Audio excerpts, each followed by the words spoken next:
All right, and it says we are live. And you know what? No. This is what happens when my check gets late.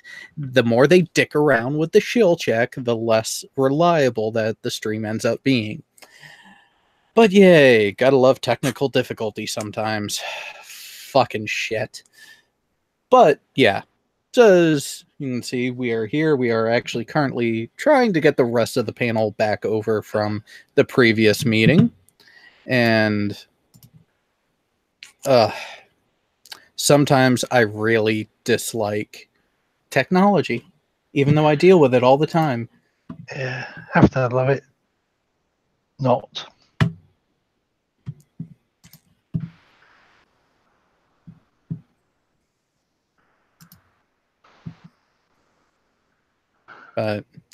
So, how has everyone been this week? Did you enjoy the wonderful... You saved no one. You saved no one, Piggy. They're all supposed to be in here. They had one job, was just click a link. Fight the Fighters joined, Alan joined, Mangun joined. So who are we missing? I don't see Fight the Flat Earth in here. It said he joined.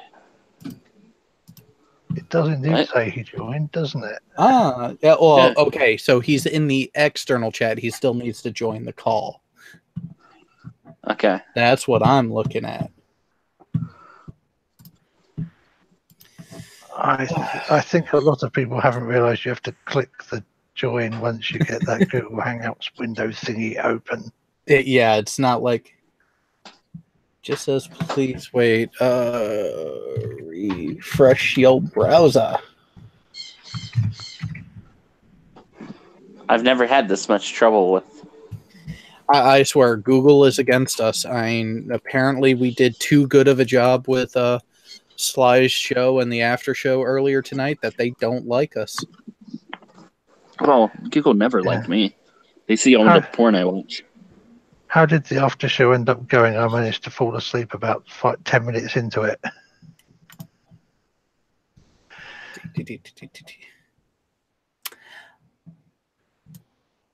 Interesting. Someone got a golden ticket.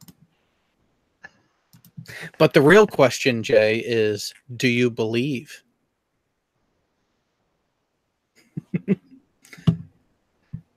And for those with kids, you'll kind of get an idea of where that actually comes from. Do you believe comes from the movie Polar Express? Yeah, well, I would expect a youngin' like you to know that. Hot chocolate. Hot chocolate. What the fuck? Same thing, please.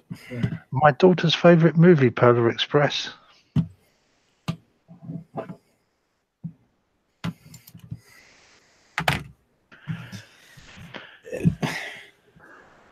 This is weird. By the way, create what? Give me permissions real quick. Hang on. Close that. Over here. Oh, there you are. Be thankful I almost hit eject. Which would have been funny, but I know you would have just come back in from a different name.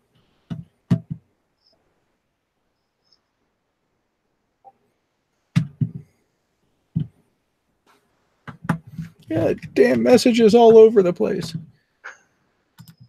Marvel Girl.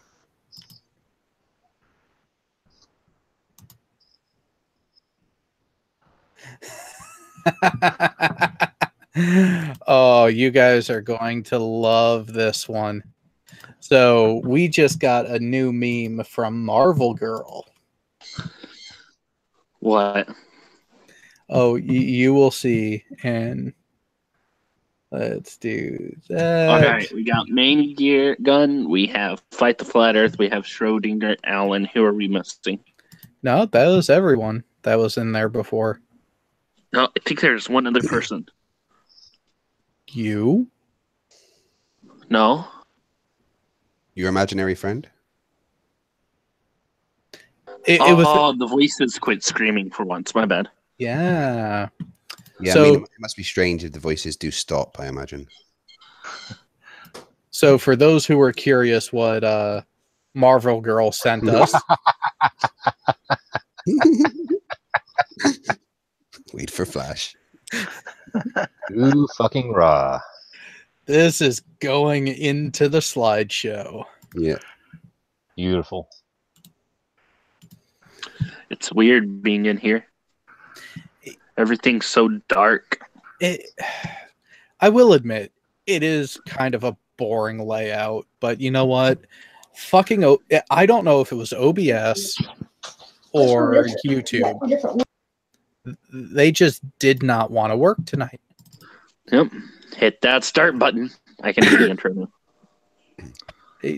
We are already live. You missed it. Oh. Damn.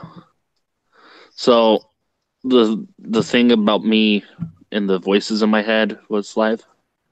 Yes. Damn it. I was wanting to keep that private. When do you ever keep anything private? When it involves my mental health and the stability of my sound mind. I can tell the voices are fake, but, they're still there. They're not fake. Listen to the voices. Do as they tell you. Shut the fuck up. Listen, that's not funny. Just remember, Sometimes- you don't doubt them until they start telling you that the earth is flat. Yeah, then they're wrong. So I should be killing people.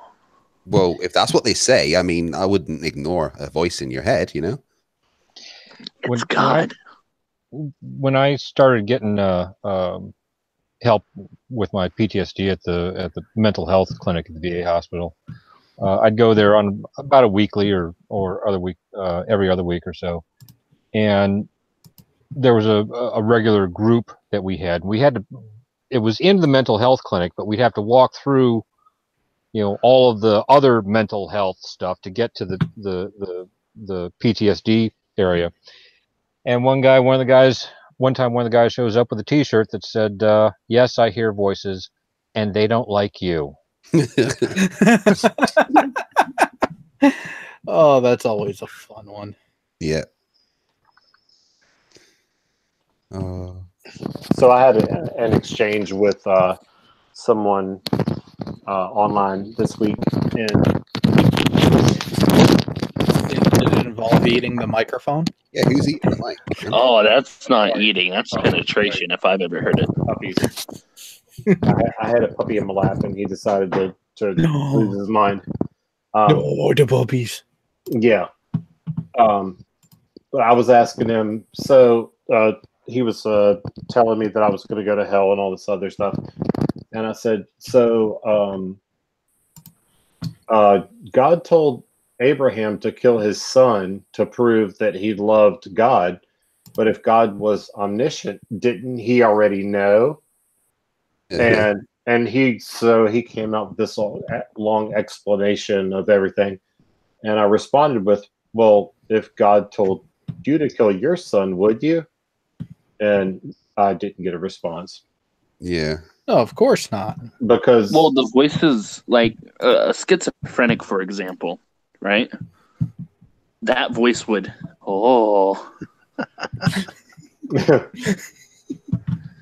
puts the lotion on its skin, or else it gets the house again.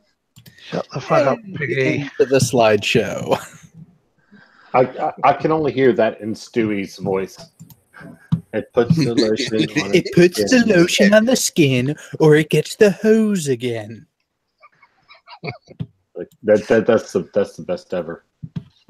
But that lady Susan Smith, God told her to kill her kids, and she did, and she went to But jail. that's a bad thing to do. Yeah, like But why? Would you send Abraham I thought to jail? No, I thought our nation was built upon the Bible, according to fundamentalists. That's a silly Right. thing to build anything on. When you talk to God, Milli-vanilli. you're pious. When God talks to you,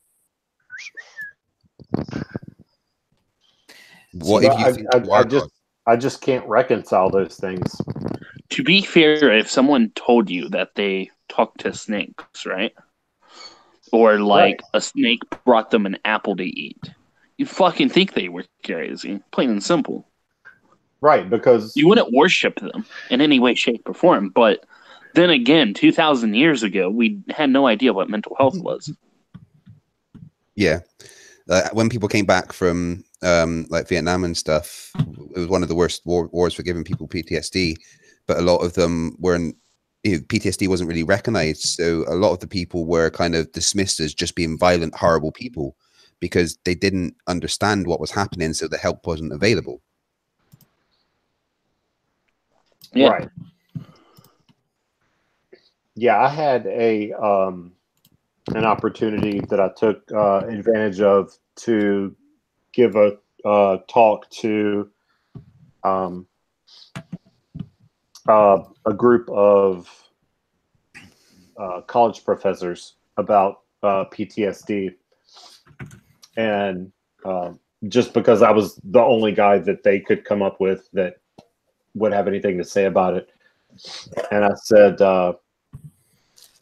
well, let's say that you're in a classroom or you're anywhere, like, but you have been in the Middle East, and not everybody there wanted to kill you, but some random person would, try to kill you. So now you're in a classroom, and the guy next to you may not want to kill you, and the guy across from you may not want to, but someone in there may want to kill you. That's what these people are up against. Yeah. Because I had a CO one time that would say routinely his catchphrase was, "Everybody wants to kill you." So that's the mentality that you have to have, and then when you come back, how do you switch that off? Yeah. Well, yeah, I'm sure you're all familiar with the saying, be polite, be professional, And but have a plan to kill everybody. kill it. Yeah. Yep, exactly. I don't know. What do you guys think about this one? I Depends think on what that's this a one is. good one. But at least I just No. posted a meme for you, Jared. Oh, that's like the advertisement for French surplus rifles. Never fired, only dropped once. Nice. So you're a supply officer. What would you say you do here exactly? Now, I don't know if it's true or not, but I have heard that back in the day in Google that someone had put in some sort of software to where if you searched French military victories, it would come back with 0 found. And did you mean French military losses? I remember hearing that. I can't remember if I actually tested it or not. You know what? Let's do that here. It was in the late 90s, and I'm pretty sure it's not still around, but it may return something as far as like Snopes. French military victories. The first Aw, is damn. the 11 most infamous Google bombs. Put in Zerg Rush.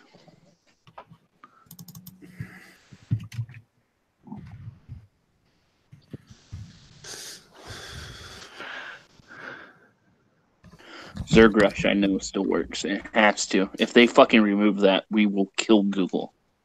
And what? The know your meme? No. Show when you type it in. Show the screen. You mean this whole thing? Oh yeah, that's a Zerg Rush right there. Oh yeah. Come on, get to your links. All right, type it in, do a barrel roll. Save them. No, save your links. Damn it. How? I don't know. Click on them. Do something. What are they no, throwing out? They're heading back. Follow them. What are they going to spell? Oh, Dolly. Man, Christmas is great. There's just so many sweets around. What's going on? Is that G? No. GG? Yes, GG. Remember GG. Good game. Yeah, GG. Go on, type in do a barrel roll. That's always my favorite. Once it lets me. Oh, is it not letting you? I have to wait for all the Zerglings to get to where they're going. Hurry up, you little fuck. There you go.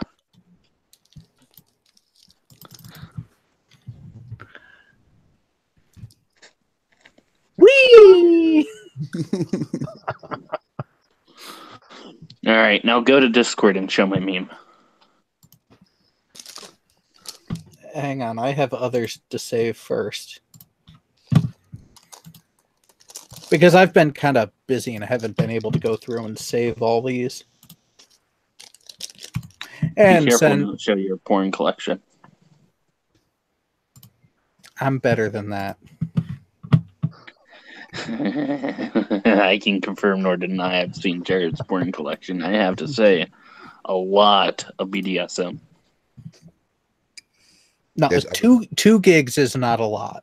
I mean, there's other types of porn. It is when they're images. 2 gigs is not a lot. No, that wasn't 2 gigs. That was 2 terabytes. No, that's how much porn in total I have. That's not nearly enough. Can there ever be enough porn?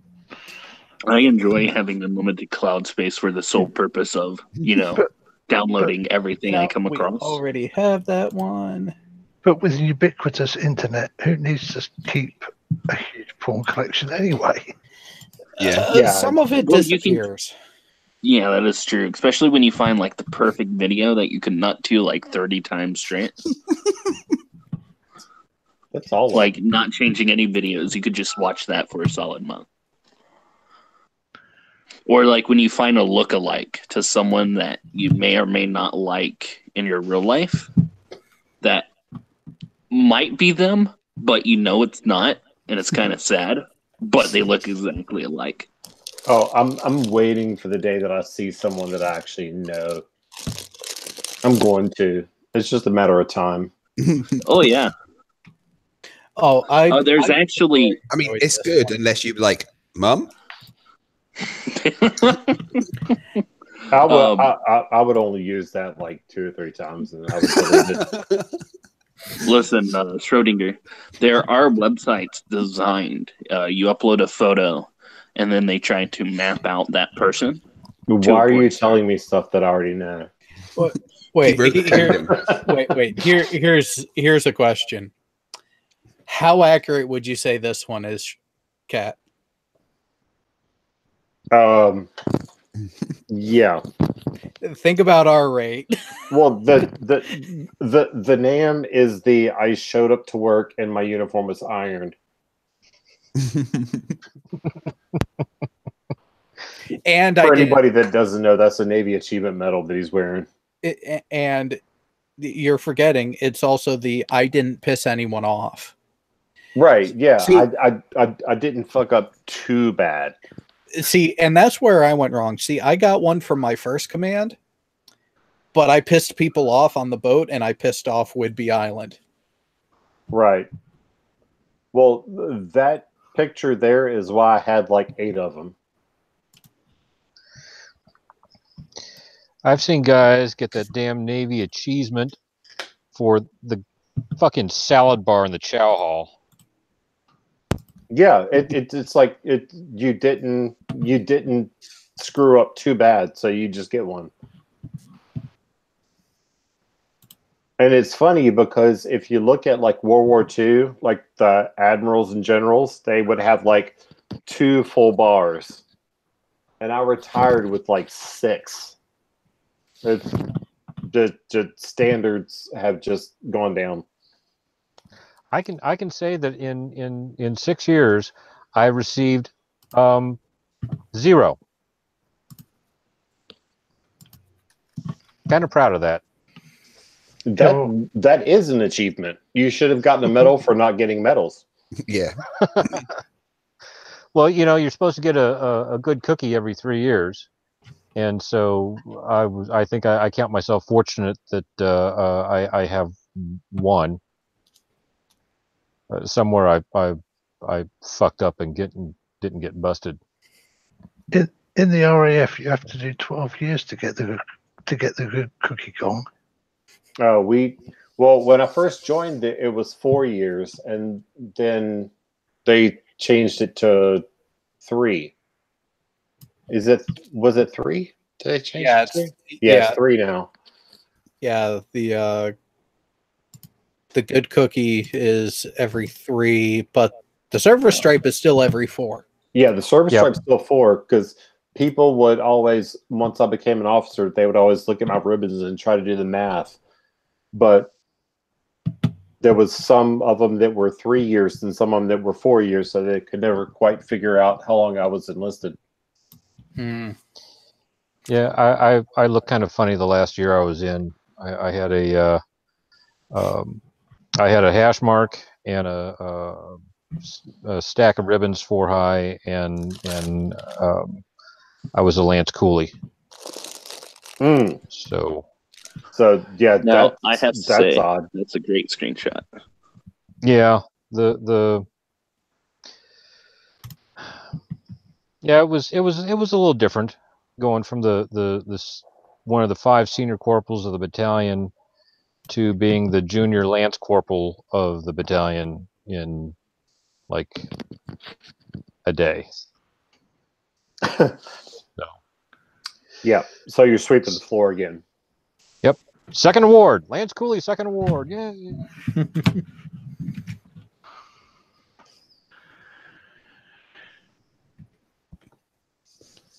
Yeah, I had it was weird for me being the oldest lieutenant at my last, I guess, 3 commands, like by a long shot. Like they're all the rest of the lieutenants are 28, 29, and I'm 40. So there was that. I remember being on the tank ramp and having an epiphany. This young kid comes walking past me, and I had to do a double take and turned around, and sure as shit, he had bars on his collar. And so I had to walk up to him and say, "Excuse me, sir." And he looks at me and says, "Yes, Corporal," like I'm about to bestow my years of wisdom upon him. And I said, "How old are you, sir?" And he said, I'm 21. Oh wow, that's like super young. He must have went to college early or something. And it's when you've got to salute them and you're like, "Yeah, sir." Yeah. Okay.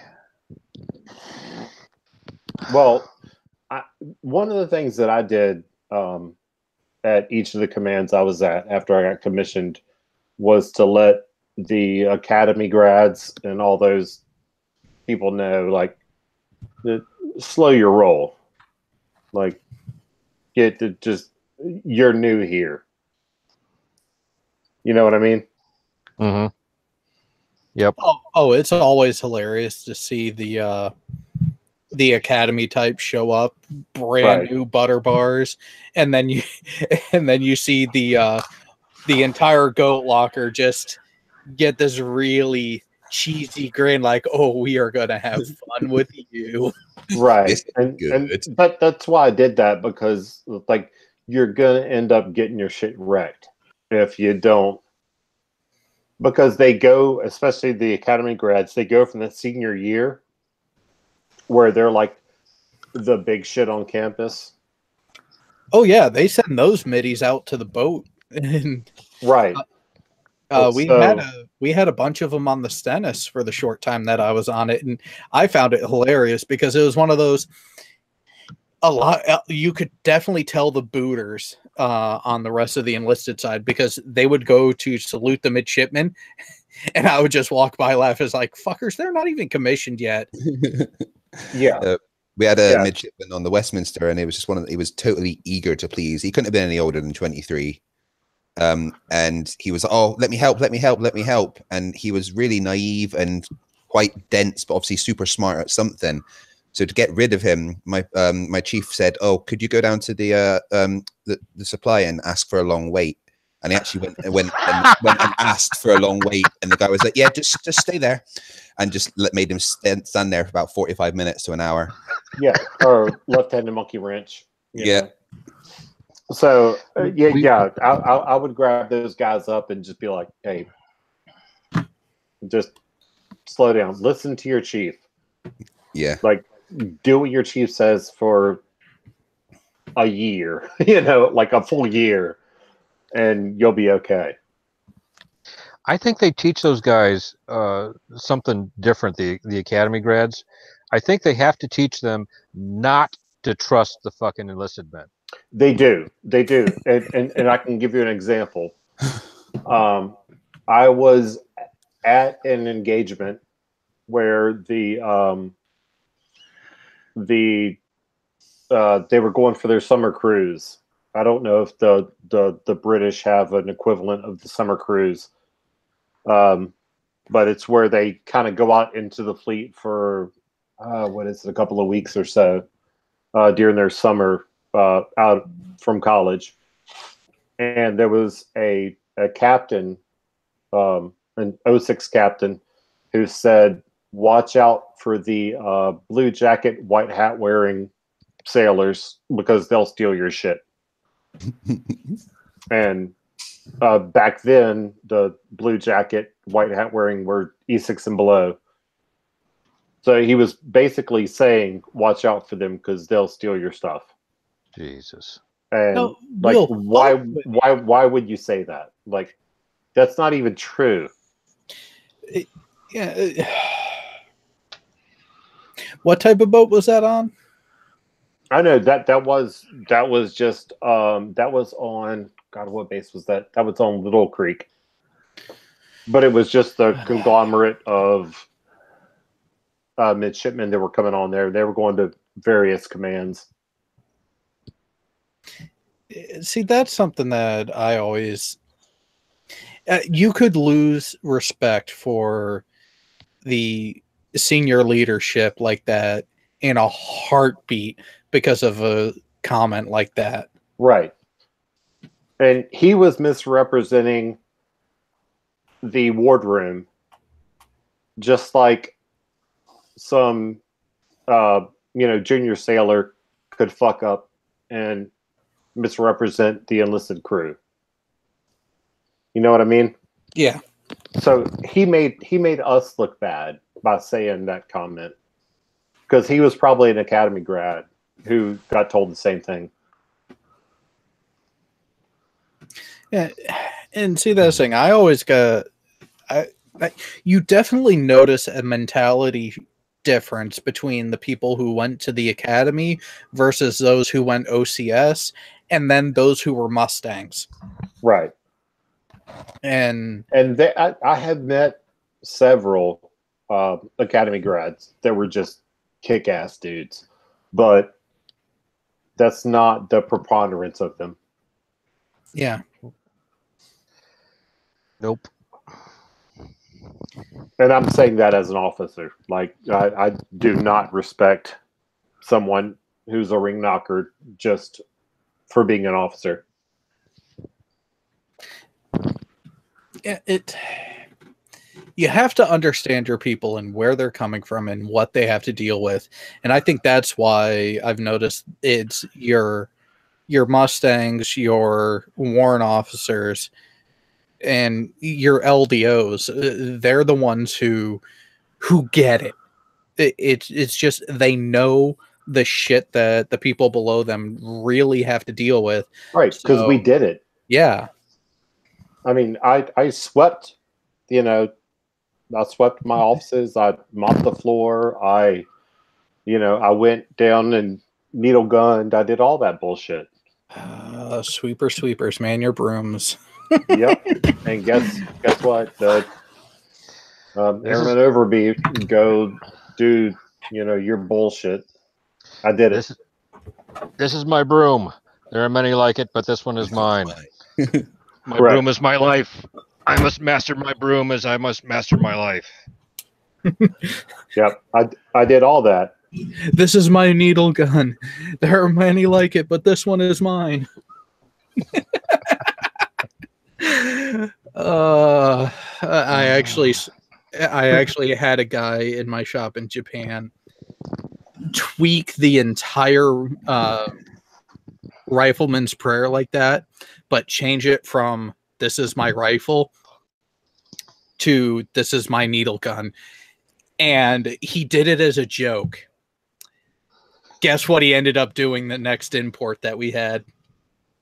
Saying it before the command. Oh no. He was on a needle gun crew, and that's all he did for the next 3 months. Nice. But you know what? When I told my guys, like, sorry guys, this is what you got to do.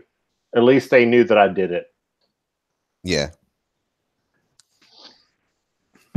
Well, even as it's different than some 23-year-old ensign telling them to.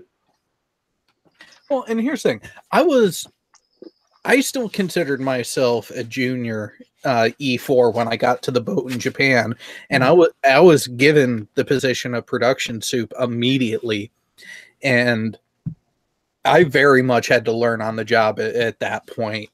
And my mentality when it came to doing shit and things needing to get done is this was my simple rule of thumb. If it is something that I have done before and that I expect the person I'm assigning it to also know how to do it or have the wherewithal to ask someone else, I will give them the task, walk away, and give them some time to figure it out before following up on them. If it was something that I was new with as well, that I hadn't done before, it wasn't, hey, go do this. It's, hey, come on, we're both going to go do this. Yeah, let's go figure this out. Yep.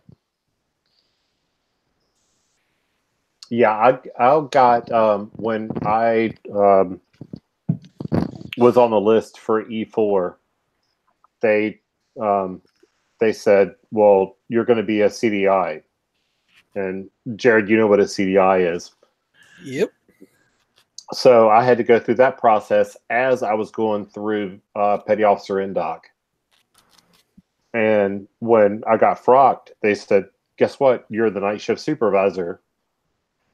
I'm like, what? Like, I've been in the Navy 2 years. I'm the night shift supervisor. So the guy, well, there was a couple of them that were on my shift that had been in the Navy longer than me and that were lower rank, and I just got promoted quicker than them. So I was having to tell these people, what to do. It was a little odd at that point. So I got used to it later, but it was weird that early.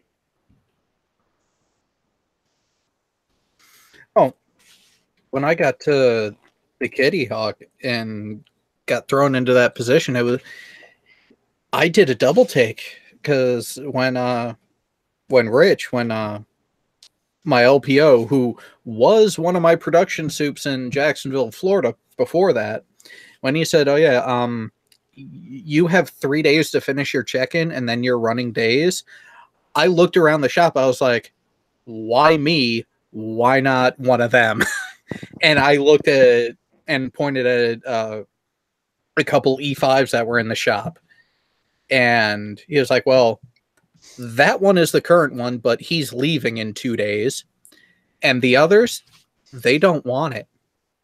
Oh, I got a great story. There was a guy that worked with me. His last name was Collier. and he was at E4 when I joined the Navy. And when I made E5, he was still in E4. And he transferred to Oceana. And my buddy was the night shift supervisor at Oceana. And the promotion list came out. And I called my buddy over there, and he was in E5. Mm-hmm. And he said, because Collier was over there working for him, and he says, Collier, did you make E5? And you hear him in the background say, no. And he says, then go sweep the floor.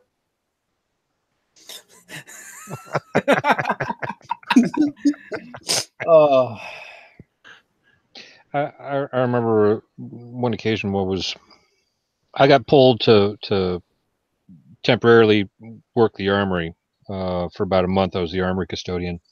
We're gearing up, getting ready to go to Okinawa, and half our personnel are on leave. Some of our personnel are advanced party to Okinawa, and they still need me on the damn tank ramp. So I had to leave the armory and head over to the tank ramp and work on my tank. And oh, by the way, all the staff NCOs have a powwow. The division sergeant major's got some kind of frickin' powwow going on. So you're also you're also acting section leader for the platoon. Oh, okay. Well, that's great. That doesn't, now I got 3 fucking tanks I got to take care of. Oh, by the way, Sergeant so-and-so is gone. So that makes you acting platoon sergeant. Here, here's 5 jobs to do. Bend over. That's right. Yeah, and so I'm running back and forth between the armory and the platoon and putting out fucking fires to the goddamn platoon, making sure my tank is okay, running back to the fucking armory and making sure Charlie Company's armor has got all his shit squared away, having to run back to the fucking company office to hand over a report. I walk in there and all the officers are gone. So it's like on Office Space when he's like, I've got 4 different bosses. Oh yeah. And so I go up to my buddy Sergeant Wall, who's the company clerk, and I say, JD, what the fuck? Where the hell are all the officers? Oh, the colonel's got all the officers pulled because he's got such and such to do. Well then, who the fuck? If all the officers are gone and all the staff NCOs are gone, who the fuck's the acting company commander? You. And JD just kind of grins and looks at me, and I said, oh, well, that's just fucking great. If you're the acting company commander, who's the acting XO? And he looks at me again. Said, no fucking way. No, didn't send everybody home. They're like, all right, Liberty. I'm a corporal. Send everybody home. Fuck it, you're the boss. Yeah. Jesus Christ. That was a fun day. Yep, I've been in that. Yep, been there. I've been the commanding officer of a ship, like just because nobody else was there. Yeah, what do you do? Have a party. Yep. Well, I started to get underway. I was like, "Fuck it, let's take this bitch out." Right, I said I'd go visit my friend. Right, let's go. Yeah. There is a question from the chat for you, Schrodinger. What is the weapon system that you're holding in that picture? Oh, and the picture of my avatar? Yeah. That's an M4 rifle with a 40mm grenade launcher attached to the bottom of it. Is that just a standard 203? Yeah, it's 223 with a 40mm grenade launcher under it. No, I mean the grenade launcher itself. Is that an M203, 203? Or did they go to something else? Well, no, that's what they call it, an M40 grenade launcher. M40 grenade. Navy a different designation, but it was essentially the 203. Okay. Just wondering, because I'm like old and shit. So I miss my SA-80. I miss my SLR. Oh, Yeah, old school. it's a standard 5.56 rifle Go Well, with 30 or the- go home. with the grenade launcher Holy attached shit. underneath. So, Yeah, when- Jared, sorry to interrupt the chat, but I just did all the timing for the streams tonight. Okay. So, I'm going all the way through Scythe Strike from here, Mm-hmm. then going into the 9 a.m. show without sleeping. Have fun with that. This is going to be over 24 hours. Which, by the way, for those who are wondering, Piggy, why don't you tell the people what event is going on tomorrow? Tomorrow at 9 a.m. Eastern Standard Time, we are doing a 12-hour stream on Scientist Mel's channel to help Bullinator. Cool. Yep. And if you would like to purchase me some Monsters and Red Bulls, I'll throw a link in the live chat. You know, I think Jay Brown just kind of trumped us on missing his weapon system. The D5, Yeah, the Mm. Trident. It's yeah, not any- exactly a personal weapon system, though, is it? No. No. It'd be pretty fucking badass if it was, though. True, but I mean, I don't know how accurate those things are, really. I mean, Is accuracy really a problem? Yeah, with a blast radius that big, how close do you really need to get? Shoot at them. Will near them do? Yeah, I'm sure it'll be fine. Yeah, it's like I like to point out to all those submariners out there. The Yes. Nimrod didn't need to get that close to you with the depth charge, since it was a bucket of instant sunshine. Yeah. well, And I'm like I sure say, they'd chuck them at any submarine contact they found. Wouldn't care whose it was. close only counts in horseshoes, hand grenades, and thermonuclear war. You know, thinking back to it now with the submarine warfare, have to admit, you Brits coming up with the Hedgehog, that thing was it. Looking back at the footage from World War II of that thing, I'm surprised it wasn't even more effective than it was. Yeah, it was. It's pretty impressive, especially when they fire it off the front of the ship. Yes. But then again, I am a bit of a history nut. I actually spent a good portion of today just watching the one was an hour and a half long documentary just on the aircraft carrier. And I will say this, they did it properly. They actually gave the lion's share of the credit for the development and a lot of the innovations to the British, where it was actually first developed. Yeah, well, we were the first to launch and land aircraft off ships. We were also the first to launch and land a jet off a ship. Mm-hmm.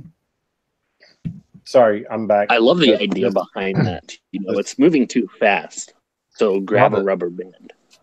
The gun on my tank is just a variant of the British L7. I launched off of an aircraft carrier once. That is a very, very unique experience. And also, according to Flat Earthers, completely impossible on the globe. Oh, have you heard them talk Listen, about for a the, flat earther, a pigeon is impossible on a globe, okay? Yeah. All right, have you heard them talk about the electromagnetic the rail gun. the rail gun? Yes. Oh God. Oh, I love when they bring that up because I can it's easily so pull easy up. to wreck. Yeah, their because it's argument. like, oh, they hit it at 100 miles. It's like, yeah, Yeah, not in a direct line. right, I mean, right. Did they misunderstand Gravity. everything on purpose? Yes. Possibly. I just want to play Desert File every time they say that. Gravity, motherfucker. Yeah. Although what, They literally think that it's shooting in a straight line over 100 miles. It's not, bitches. no. But I mean, it- Called a ballistic arc for a reason. it's Isn't like it? they think that as soon as something leaves the barrel of a gun or something, gravity doesn't affect it all of a sudden. Right. well, no, and that's another thing that early on I explained to one of them how bullet drop works and how Yeah. if you hold a cartridge right next to the barrel, Right. you squeeze off a round and let go of that one you're holding. They're next going to to hit the ground barrel at of the thing. same exact fucking Yeah. time. Yeah, But as long as you It's- as long as you fire it horizontally. Yeah, I mean, no matter how you fire it, it's still being pulled downwards at a constant rate of 9.8 meters Right. per second squared. So as long as you fire it horizontally, if you fired a gun and held a brick at the same time and like fired it and dropped the brick, the bullet and the brick would both hit the ground at the same time, no matter how far the bullet had traveled. yep, Yeah. Right. Have y'all heard the Richard Dawkins thing about some Christian, like whatever, at a conference asked him about science, and he's talking about why science works, and you might want to pull this up, Jared, because it's hilarious. He says, well, if we want to talk about rocketry, then we do the science and we shoot rockets into space. If we want to do this, we do this, and if we want to do this, we do this. We trust science because science works, bitches. Like, that's exactly what he said. Like, he has this pause and then he's like, bitches. It's Well, like so out of character for Richard Dawkins, but It was great. It was beautiful. yeah. And the other thing, what came to mind that the whole cat launch and Flat Earth saying, "Oh, it shouldn't work on it. It doesn't work on a globe Earth." It's like, you know what? I would love to do a tweak to a long-held tradition on aircraft carriers ever since the steam catapult became a thing. right.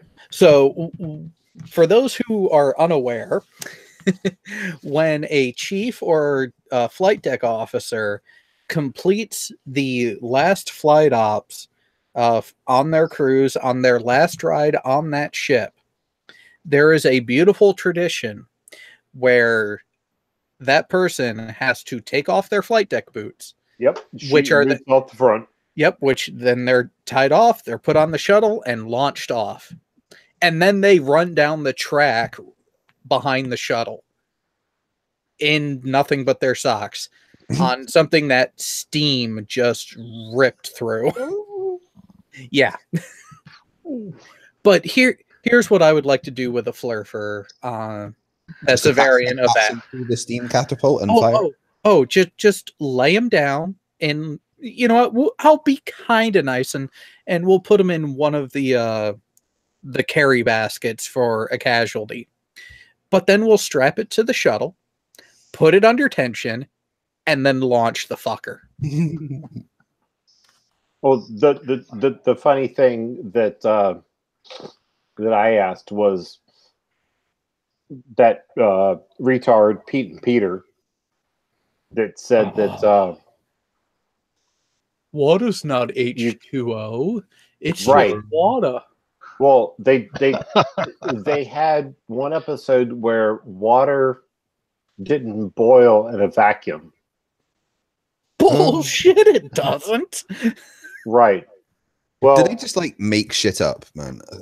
yeah, they I'm pretty sure that's one dude and it's a Poe. I don't think it's two guys. I'm pretty sure it's one guy that's a Poe. Because you can see them both in the same shot at times. Yeah. Yeah, sadly it is two of them. But what I found hilariously aggravating about their argument, and this was on Team Skeptic's channel. Oh yeah, no, Is- I was on that debate like at the Yeah. very end after they had rage quit. Well, yeah, but before that, they were saying, well, electrolysis isn't a thing because you can't use domestic power for it. It's like, so because the voltage threshold is beyond the power that is at your outlet, Right, that is your reason for denying it? right. So you should be able to run your TV at 12 volts. Because if you Thanks got to for run it looking at those for the 110 fun. volts, then that's fake, right? Because that's not enough volts. Like Yeah, but that's I- not good argument. but I I got can run my TV off 12 volts if I really, really want to, You could, yeah. It might look like because I have the technology to do so. right. Mhm. But you have. But here's my step up. argument about their whole water thing. We the water that we drank on the ship came from seawater that we boiled, but we didn't want to use too much power, so we boiled it in a vacuum, so we didn't have to boil it at 100 Standard degrees temperature and Celsius. pressure. Right. Yeah. So we would use a vacuum, so we didn't have to use so much heat to boil it at 100 degrees Celsius. And so I asked them, were we drinking salt water? And the response was they blocked me. Yeah, Oh, I had some, because it's the same with the electrolysis. Oh, you've got to put something in it. I can electrolyze. I can do it with pure water because I know how to make enough voltage and power to do electrolysis in pure water. yeah. It's a higher threshold, but it is still possible. And you wished no. It's easy when you can get to 180,000 Yeah. volts and a couple of hundred amps. Yeah, you wished. No, I did mention that after shooting off the boots, you have to run down the middle of the track. I just did not mention that the track was still at over 300 degrees Fahrenheit and steaming. Oh yeah, yeah, no, yeah. Have fun. Well, now I understand on the Ford class. Of course, I'm retired. I haven't been out there. They're not using steam catapults anymore. No, they've been trying to implement the electromagnetic, but Right. but they have had such issues with it that they have kicked around the idea of retrofitting the steam catapults back into it. They have Yeah. had so many issues with that ship. It's insane. It sounds like the San Antonio class LPD that they built, and then it took them. They commissioned it, and then it was like 4 or 5 years before they got the thing to work correctly. I had a buddy of mine from group that used to fly A4s in Vietnam, and the carrier that he was normally based off of had steam catapults, and for whatever reason, I don't recall now, he wound up on a different carrier and had to launch a mission off of that. And it was an older carrier that had a hydraulic catapult. And I'm not aware of a hydraulic catapult. He ended up off of the FDR. Might have been. Yeah, it was one of the old Essex conversions.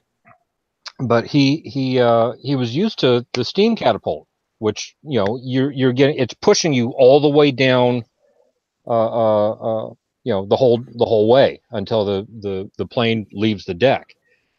The hydraulic catapult, bam, hits you all at once right at the very beginning, and you just kind of roll the rest of the way. Now, hold on. What was the FDR? It was an Essex class long haul conversion. Huh. But was that one of the? It wasn't actually an aircraft carrier. It was another ship that was converted to be a flat top. Oh no! It was built keel up as an aircraft carrier, but it was the end of the World War II era. Style. Oh yeah. So, one of the earliest flat tops. Yep. Okay. So anyhow, he's launching off of this carrier. They're flying a mission. He's got a full load of bombs underneath the wings of his plane, and that catapult hits him. Bam! And he's not off of the deck, and he's not feeling anything pushing him anymore. And he knows something is wrong. Oh shit! reaches down between his legs, pulls the safety pin, starts to get that ejection handle halfway up, and he's cleared the deck and he's flying. Oh shit, and reaches over real quick and grabs his controls. And You got to go to max power. yeah, and he's got a mission to fly, and he's got a fucking ejection handle halfway pulled up between his legs. Yeah, what do you do at that point? Yeah, he real gently shove it back down and kind of shift your body over so your thigh is kind of over it a little bit. Yeah, he said that was the most interesting mission he ever flew. I can imagine. Like getting on a roller coaster and having the clip not all the way down. Yeah. I'll be right back, folks. Yep. Well, and really interesting thing about the A4 is the reason why its undercarriage was designed in the way that it was actually intended as a nuclear bomb delivery system. Yeah, I read that. Yeah, the way that it was intended to go is it would come in low and fast. It would pop up for the last 10 kilometers of the transit to the target area. It would go vertical right as it released the warhead to kind of throw it up. It would climb, kick over to a 90 and haul ass out of there.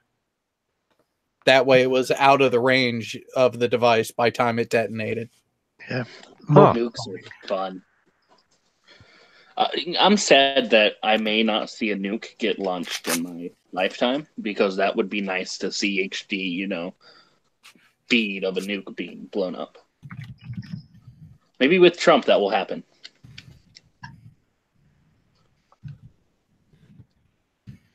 Why did it get so silent? Because I'm typing in the chat. Sorry. Thank you, NANA. I didn't know who that was, but I found out who.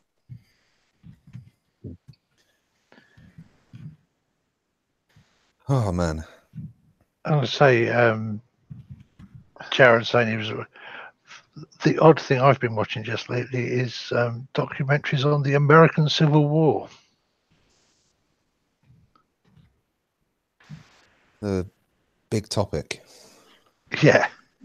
Wasn't England involved in that in some way, shape, or form that we're not taught in American history? Sorry? What? Wasn't England involved in the Union of, or within the South during the Civil War? I think you're thinking of. We did. Well, actually, we sold both sides guns and shit because why not? Yeah. I think it was the French you're thinking of more. I think they supported the Confederacy, but that was more of an economic move.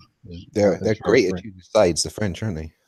I think the Royal Navy in the end ended up helping out the Union side with the blockade on the Confederacy, the naval blockade.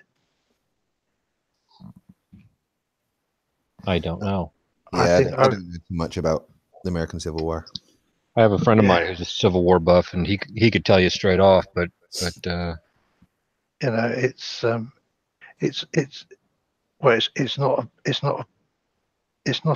not a section of history that we learn very much about in the UK because we don't care. Yeah. well, I think the British did support. I think the British during the Civil War did support the South because you guys still wanted the textiles from there. It was a purely economic thing. Yeah. So of course there was the War of 1812. Hey, Jared. Oh, I see it in the chat. Don't worry. Don't correct them, please. What? The War of 1812. When the hell was that? 1813, actually. That was when we came and set fire to the White House. For lols. For the lols, yeah. You know, in your national anthem, that bit about the red rocket's glare, that was when we were using rocket artillery on Washington, D.C. during the War of 1812, as Yeah, it was known. You think you could just leave the Empire? What's wrong with you guys? Yeah. Well, no, because if you look at the flat Earth map, y'all couldn't have even gotten here. Like, y'all would have been way off course. So Well, I don't believe true. that. Yeah, it's gonna be real. Unless you're going on about the Pac-Man flat Earth map that teleports you from one side to the other. Oh, yeah, y'all could have teleported here. I Yeah. apologize. And if you saw me debating flat Earth Jesus, there's portals in the sun and stuff. So you know. Oh, that fucking guy! What the hell? And then you've got the route the Japanese had to take to get from Japan to Pearl Harbor Yep, that would have definitely on involved teleporting. on the Mercator map. All right, Craig. I told you he was going to rage after that intro, didn't I? Yeah. He did not like it. And the funniest thing is that he did exactly as I thought. And he's just going around strutting, high-fiving his friends, saying he won the debate.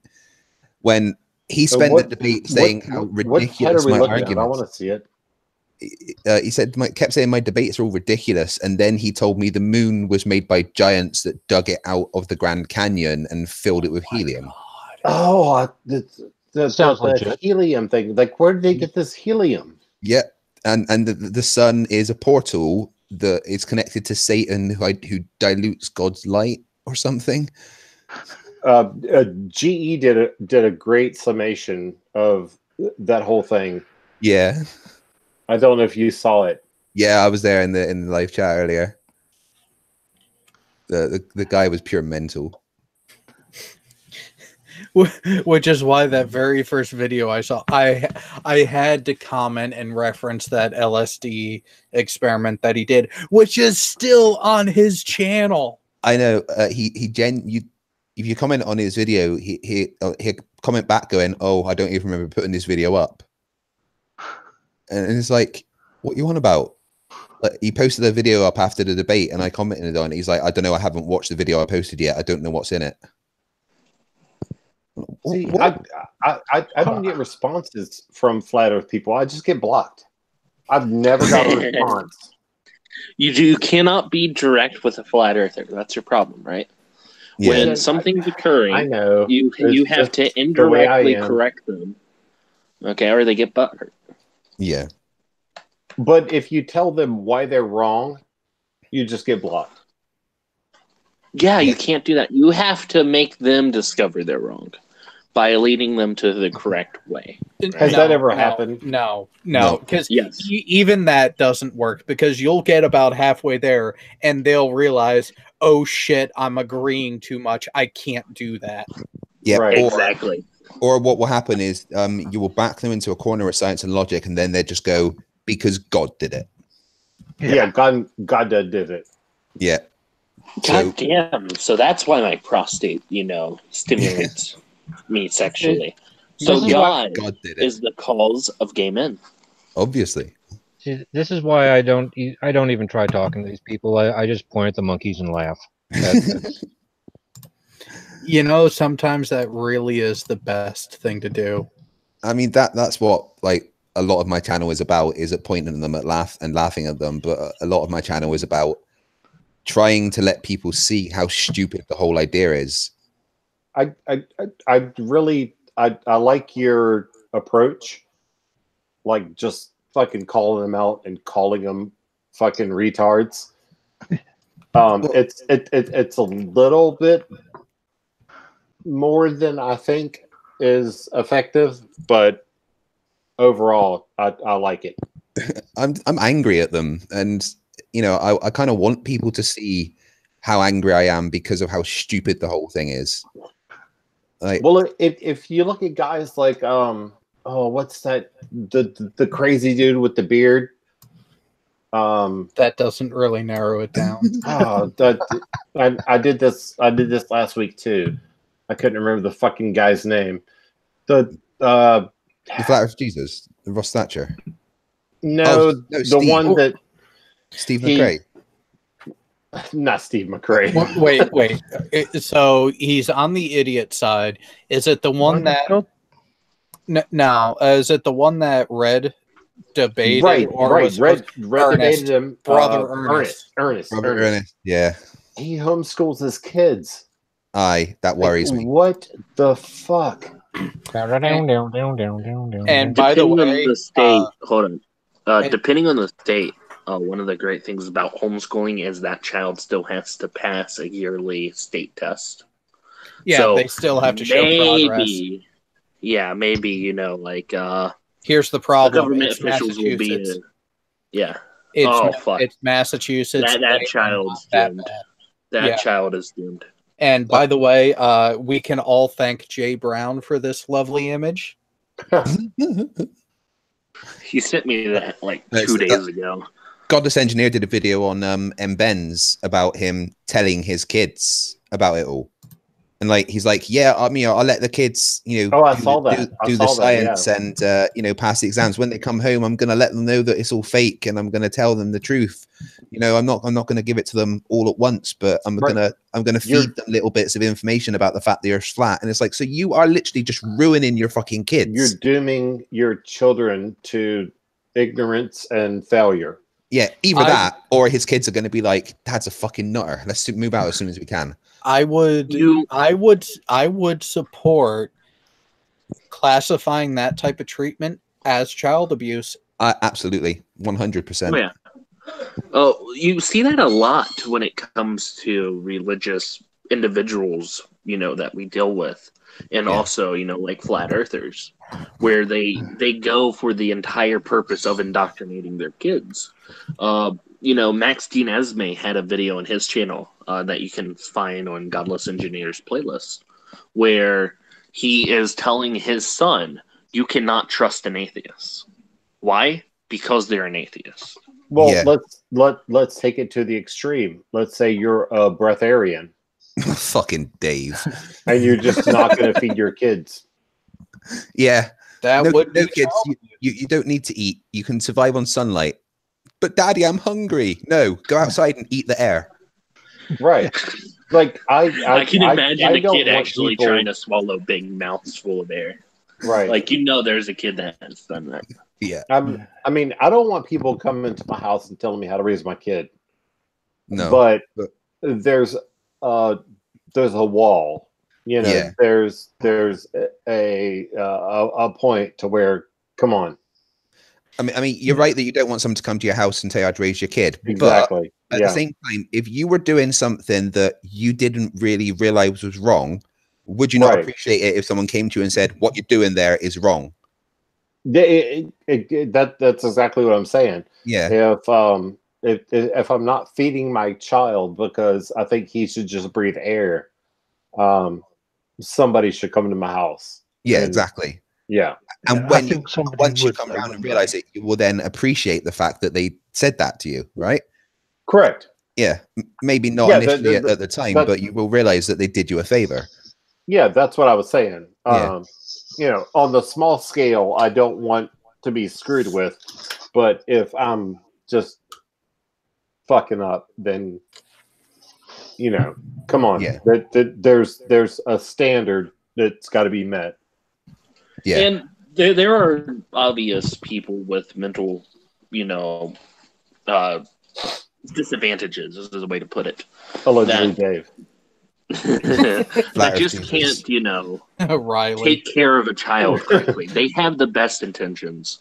They have the best, parental guidance, but they're just not capable of it because their mental capabilities take, right. Like we were talking the about situation he's in. Like God told her to drown her kids. Yeah. So basically, what I hear you saying is not Shani. Not Shani. No, that's just her being a dumb fuck. What? Don't feed your kids chili juice. Well, hang on. There is a comment in the chat that I do need to address. Reese, I'm surprised there's not more Mormon wackos out there. Oh no, they're there. It's just they don't talk to many people outside of their own group. That sounds Yes. like a cult. Yeah. Same Oh. with Jehovah's Witnesses. Same with Scientology. They Flat have Earth. a very close knit society. Quick Yeah. story. Talking of Um, homeschooling, I was forced to homeschool my eldest for over a year, simply because we couldn't get him in the correct special school for his problems because he was autistic. Yeah. I had to homeschool my son for, well, it was only about 6 months whilst we were moving home recently. It's actually makes you realize how smart your kids are sometimes.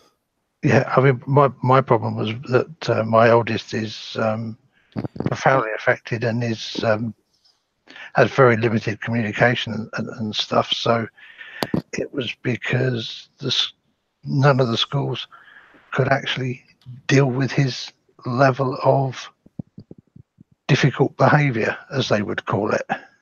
Yeah. Craig and I are actually talking about that, like amongst ourselves right now. Once I get Discord sorted, it'll be... Go ahead. I'm sorry. Well, they say if you ever, because my oldest is profoundly autistic. My other son's Asperger's. So if you ever want my point of view on it, just let me know, because my two are now a bit older. So if there's any advice I can give you. And can we, Craig, add him into our email exchange? Yeah, I promise I'll get Discord sorted tomorrow, I promise, and we can just all do it on there. Discord does have its advantages. Yeah. Yeah, because that's what we've been just kind of chatting back and forth about. Yeah. And I actually think that it's it's sort of an advantage, because my son is so much farther along than his contemporaries. Not in every way, but in certain ways that I think might be advantageous. Yeah. Yeah, I will say anything.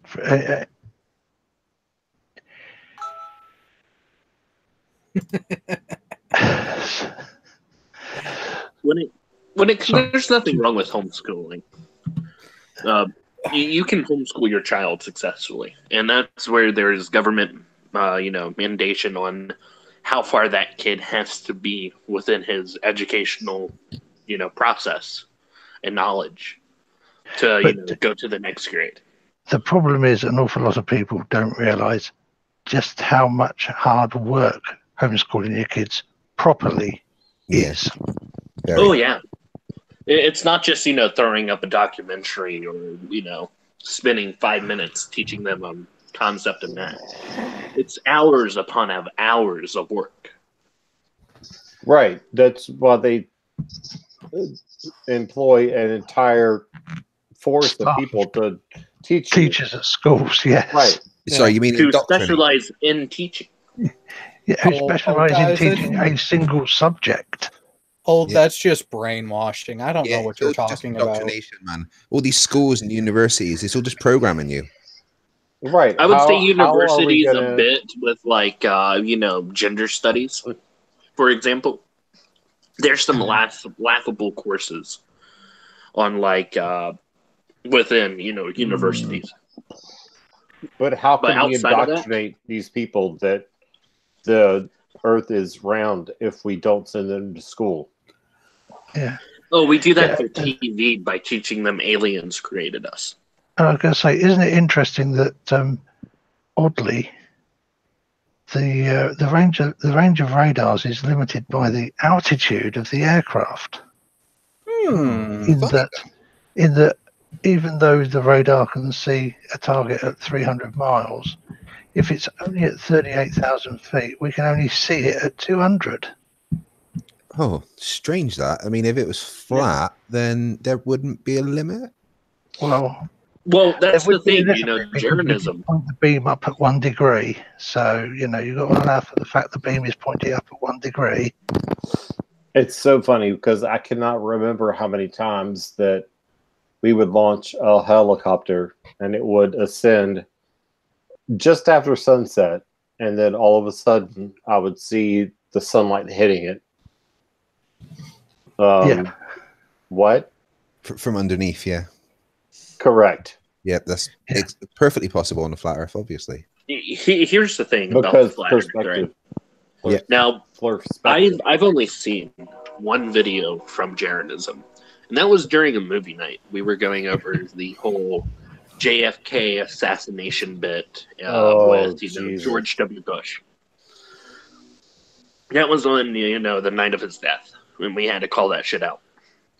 So, what occurred? Something, or the night of his funeral. Sorry. Bless you.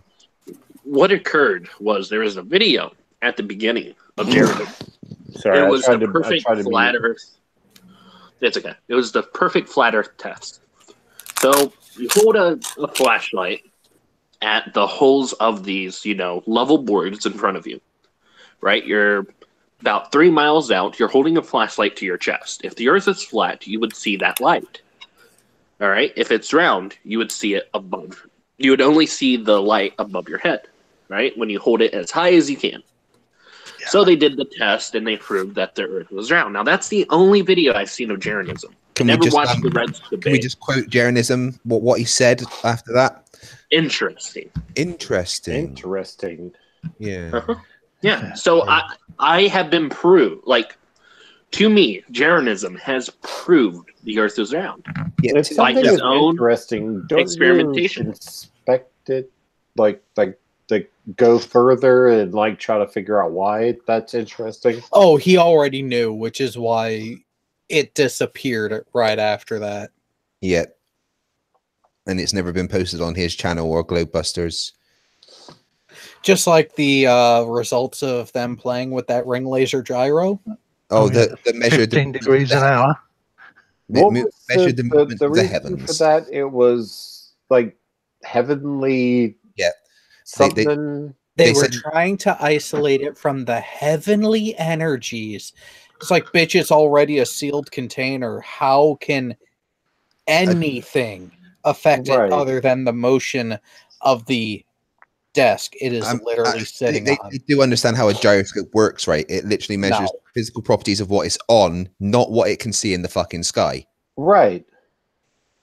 Like they claim to Oh. be debunking science and stuff, but they don't even understand the instruments that they're using. Like, Oh, okay, so here's the bad. thing. Oh, here's the bad part about that one. Fight the Flat Earth is that Bob from Globebusters has routinely made the claims to be a pilot Yeah, and an electrical engineer. yeah. Wolfie actually went through the pilot records that he has access to, being a professional pilot. I Right. found out that Bob Yeah, hasn't Wolfie actually read flown that. since the 1970s and hasn't done his first aid course in over 40 years and never even had the qualifications to fly a commercial jet or anything above a single prop engine plane. Which is why he deleted his, shit. Yeah, it was fucking hilarious. They were in a live stream on Ranty Flat Earth's channel the other day trying to disprove conspiracy cats when he totally fooled them all. And I was Oh, that was a beautiful setup by him. I was in the live Conspiracy chat Cat and- has but- a great. yeah. His stuff is just Like we were all in the chat, like trying to troll them, and then they kept putting us in timeout, and I totally triggered Bob from Globebusters when I mentioned the gyroscope experiment. And I was like, "Oh, so well done for proving that the Earth does spins." And then the next message was in all caps: "You're just a stupid liar. I didn't prove any such thing." Blah blah blah. And then like every time that I went back out of timeout, he'd instantly time me out again. It was hilarious. yeah. There's a problem. I'm with just that, blocked right? everybody, so I can't do when anything. it comes to the gyroscope, right? So you have the gyroscope that's attached to the desk. The desk is attached to the ground. The floor is then attached to the rest of the house. The foundation, that foundation is attached to the ground. So that 15 degrees that you were monitoring, that you that they calculated was actually the steady movement of the turtle that the Earth is on.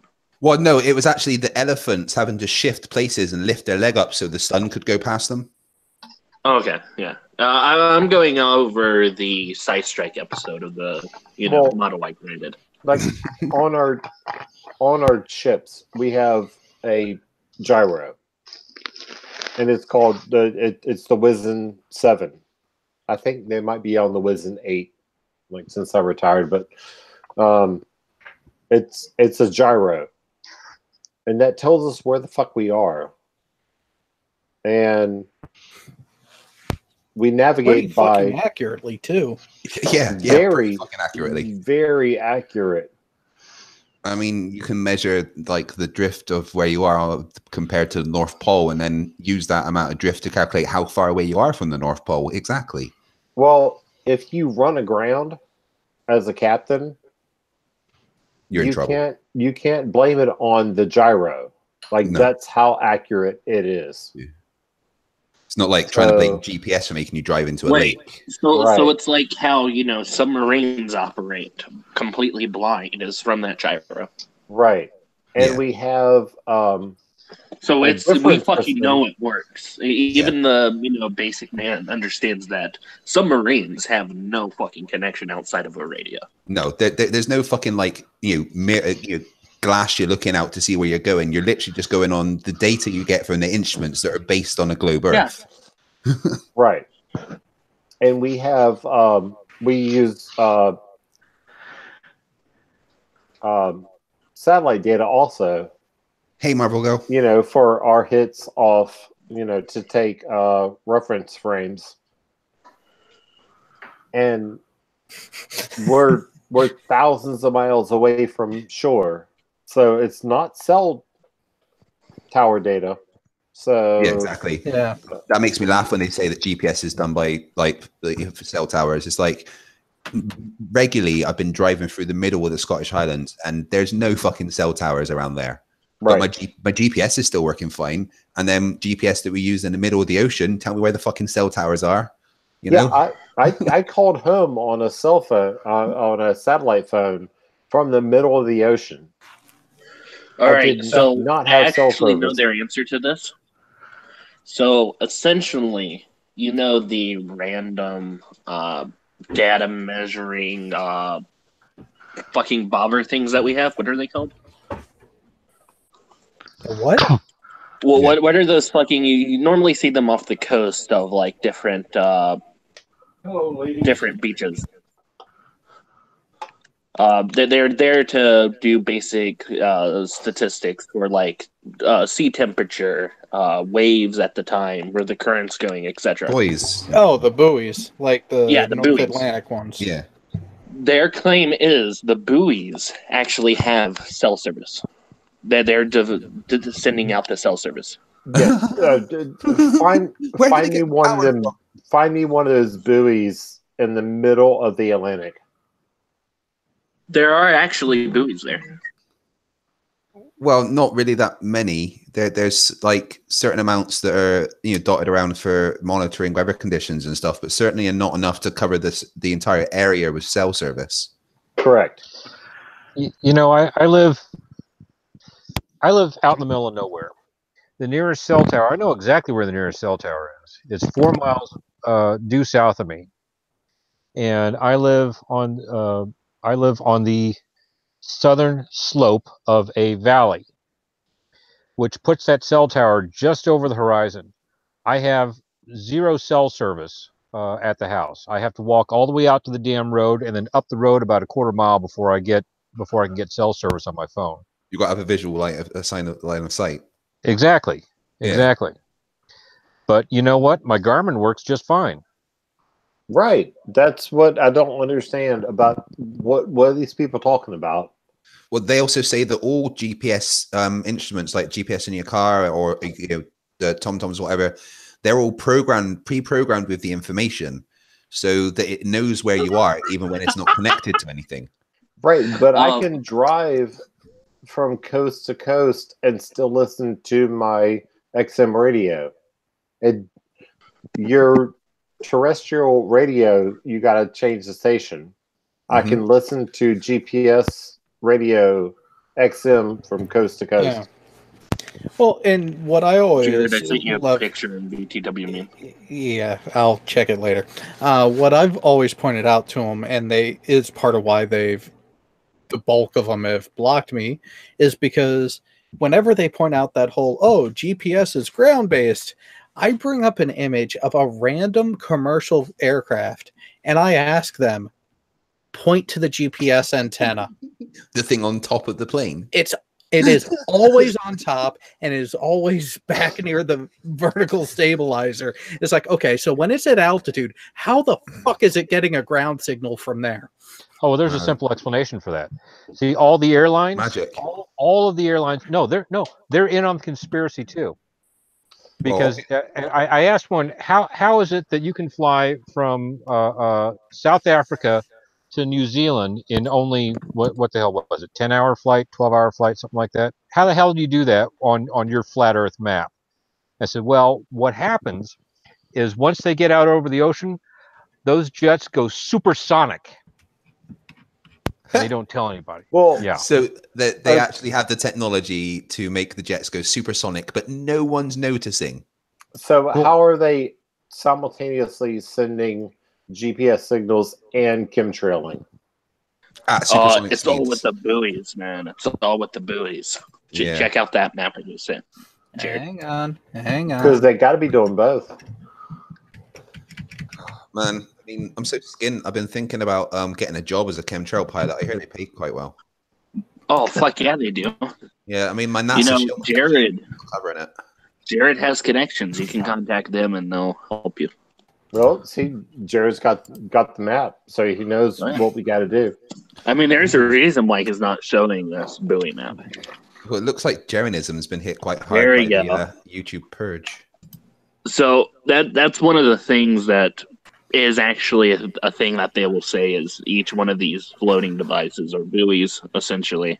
Well, I can see at least a 2,000-mile circumference area already where there isn't any. Listen, the dots are the dots, and it covers everything. I can see tons of places I have sailed that I had GPS. Nope, there's actually hidden buoys there. There. Oh, There. Yeah. Through there. Through Yeah. there. Been there. Been up over here. Sorry. Yeah. I would have crashed a lot of places if I did not have this data. Listen, those buoys right there, right? There's also hidden buoys. You know, the top secret buoys that you do not get access to. So, hidden buoys, just like the secret Freemasons. Yeah. The secret female Illuminati Freemasons. buoys. Yeah. Oh, fuck. Don't get started on those. I mean, feminism, man. I mean, we all know that women had are a just kid- like a hoax, right? There is no females. That's not a thing. Everyone knows it's just like a hoax, right? I call him a kid. I don't know. But someone on my chat who said that there was no GPS in the South Pacific. And I was like, well, I was in the South Pacific and I had GPS. And he But was you're talking part of the military and you're a government shell. Right. That's what he ultimately concluded. He was talking about the plane that crashed. And he said, well, they couldn't tell where that was. Right before the crash. And I said, well, GPS is receive only. Yeah, GPS is receive only. Receive only. Yeah. The aircraft doesn't transmit its position, and not only that, when you shut off IFRS, all data on the radar screen goes away. Right. And I said that, and he was like, okay, well, then you're clearly a CIA whatever. Like, yeah, really? Is that your response to me saying that I use GPS on a Navy ship, like, since I've been how started many doing people would have to be in on that? I know.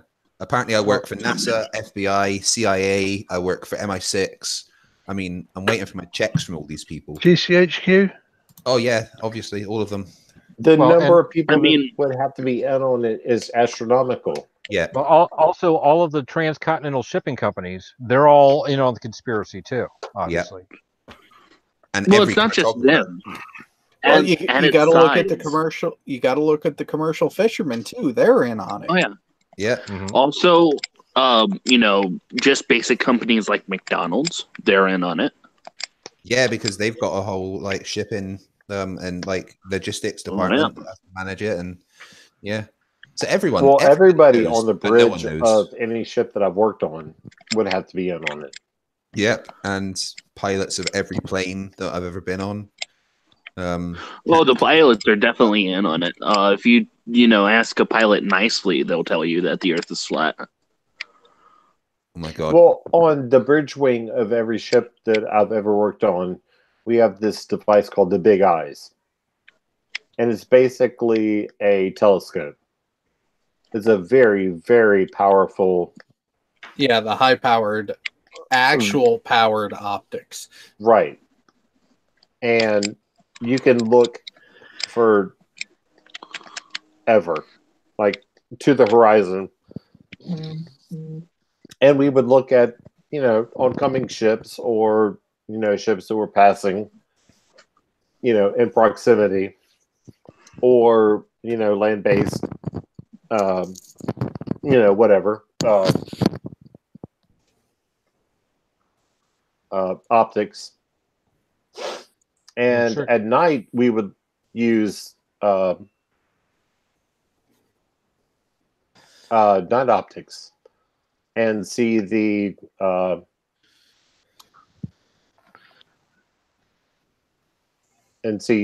oncoming ships, their mast headlights. You can't do that if The Earth is flat. right. I mean, there's so many things that are just completely impossible on a flat Earth, but they just ignore them and go, "Show me water on a spinning ball." Well, and that's where I do have to give Sly credit earlier on his show this past evening, where he really was sticking it to Liley in what would you actually accept as evidence. Oh, and he ran away. Yep. They don't want to give an answer to that because they know as soon as they give that benchmark, oh, here you go. And here's another, and here's another, and here's another, and here's another. Well, his answer was, well, I don't have to. Well, no, that was to him supporting his own claim. He kept trying to say that, well, I'm not making a claim of the flat Earth, despite him saying the Earth is flat, and thereby trying to shed his burden of proof by saying, well, I'm not making a claim. Right, but they are making a claim. That's the thing. They're saying that the Earth is not a globe. That is a claim. Oh, some of them even go worse than that. Some of them say, well, I know the Earth is flat. It's like, okay, what's your support? What's your evidence? Correct. Can I we don't see need happy any, I person? know it is. These guys can't do. I like Red's stance that support your model. Yeah, but they can't because No, they can't do high school physics. They can't do junior high school geometry. I had one guy I was talking to. I didn't even realize he was a flat earther.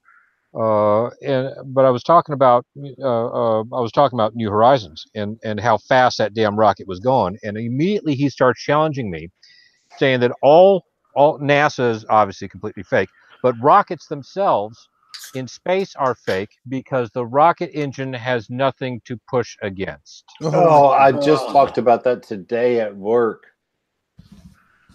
So You I'm know- guessing letting it go, a common experiment anyone with a, shop vacuum and glass container with a lid can do is letting go, making your own makeshift vacuum chamber and letting go of a balloon within that vacuum. Right. It's still going to move. I mean, what they don't realize is that the thing that is causing the thrust is the movement of the gas within the chamber that it's expelling from. It- The force- it's I a guess, substance. It's a solid here's the thing. fuel. You're pushing, you're shooting something out, and Yeah. therefore you're going to go the opposite direction. Yeah, but the reason why is because you're creating an area of lower pressure at the back of the fuel tank, which is then equalizing and causing the thrust. Correct. Okay, guys, so hang on. Go I ahead. got something for this because we actually went over this on a movie night. And so, because I got tired of how massively they were misrepresenting it, I decided to create this. Just in paint, just to give the idea of what the fuck is actually going on Yep. in a rocket. You got some locks there. Liquid oxygen. Yeah, because that's another thing. Oh, how does it burn in space? It's because they have the fucking oxygen with them. wait, are you telling me that they thought of that? Holy shit! I know. Fire The is thing, consumed by oxygen, the thing that gets me is that or fire their consumes whole oxygen. about NASA being fake is that they'd be like, well, NASA have done this a massive conspiracy. They're so smart to cover all this stuff up, but at the same time, they think NASA are fucking stupid enough that no one's thought of shit like this. Now, Jared, can you show them a pressurized system next to a vacuum? Oh, hang on. I know I got that somewhere. I got a question. Would it be reasonable to, equally say the same reason why a rocket works in space, producing its own movement, is mostly from the same reason I am able to move my fucking arm without pushing against the air? A what in space? Rocket in space. Oh, Well, it's the same principle of movement. Of the fact Yeah. that- Yeah. yeah. You Like- send something one direction, you go the other direction. For every I'm force, not- you have an equal but opposite. Yeah. There- When there I we move go. my arm, it's not the air pushing my arm for that movement. It's its own physical process. Yeah. This picture destroys their argument. Pressurized system next to a vacuum. Good lord, it's done. Instead, being Gotta admit, it is the greatest proof that they can't deny. yeah. We've got to get Team Skeptic in one of these chats because he's a ex-Navy as well. Yeah, he keeps getting the link, but when he's busy with clients, he can't join in. But And actually, like he hasn't even messaged anyone in past, couple weeks.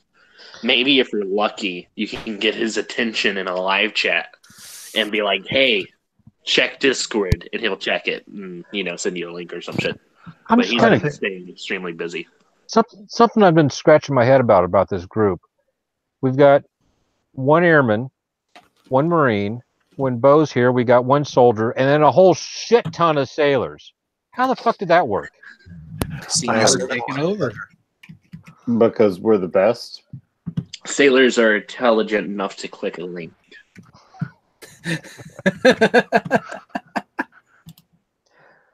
Burn. I'm just a dumbass Marine. I'm a Just bullet shut thrower, up and that's eat your all. crowds. Yes, sir. Well, what's the job of Army and Marines? Occupy 1 square foot of space and stop any bullet that comes through it. Yeah, pretty much. Yeah. There's a reason why they call us bullet sponges. Our latest member, who I stumbled upon on Discord, Oh, the spook? the veterans talk. Yeah, the spook. What is a spook? Military intelligence. Right. Okay. Until Which is, folks. of course, an oxymoron. You know, I would say that to her face if she would actually join, and she has the ability, but I'll get their attention. Didn't necessarily say that the people doing it are, but the whole They're currently concept oh, of and it. she was a CTR. What is a CTR? I have to ask these questions. A CTR is just like a Intel person. Okay. So the CT is the main rate, which is one of the few, Cryptotech. cryptology technician, where they have different subsets. The R is the where is it? Collecting and analyzing communication signals. Okay. So I think they've Cryptography, consolidated radio. them with them. I got it. Yeah. I understand how that works. I'm somewhat familiar with cryptography. I'm taking an online class for it just for shits and giggles. So I enjoy working like different types of encryption and just trying to figure out how that works. Especially the math behind it, man, is so fucking advanced. Yeah. Yeah, there's really that's a really I don't know what to call it. There's a lot to that field. Oh, the CTs, yeah. Right. Well, let's put the so when you look at the CTs, you have your CTRs who are the signal intercepting. Right. You got analysis. SIGINT, you got HUMINT, you got Well, but then you have your CTTs who are the technical side of it that help Right. maintain the gear. Your you got IMINT. your CTIs, which are your linguistics, your Right. translators, your CTOs, who are the actual communications side of things, the CTN, who deal just with the computer network side of things. Right. Yeah, when I was at JSOC, that was the one of the main branches that we had was dealing with all this intelligence. So our J3, who was our ops guy, was one of our main dudes, and then the J2 that was the Intel guy was the next big guy. So everybody else was kind of off to the side, and then those two shops were the main. So our Intel gives us more Jesus fucking Christ. right. And by the way, we do have someone in the chat who is actually not a bullet sponge, but he was still an army guy, but an engineer. So are we talking the Army Corps of Engineers or the explosive engineers? Jared, I'm sending you a screenshot. I mean, don't share this with anyone, but holy fucking shit, I have an urge. And it's not to masturbate for once. So share it with everyone? Yeah, put it on the chat. Sure. If you want to make them suffer. Oh, God. Oh, my God. I have to see it now. Hang on. Hang on. Present main gun. Problem solved. I just see his avatar. Okay, let's just make it for Veterans Talk Weekly meme. There you go. No, this is just what the fuck is going on over there, Piggy? What? A bunch of drunk crying, smoking weed, and like a mental breakdown all in one. What?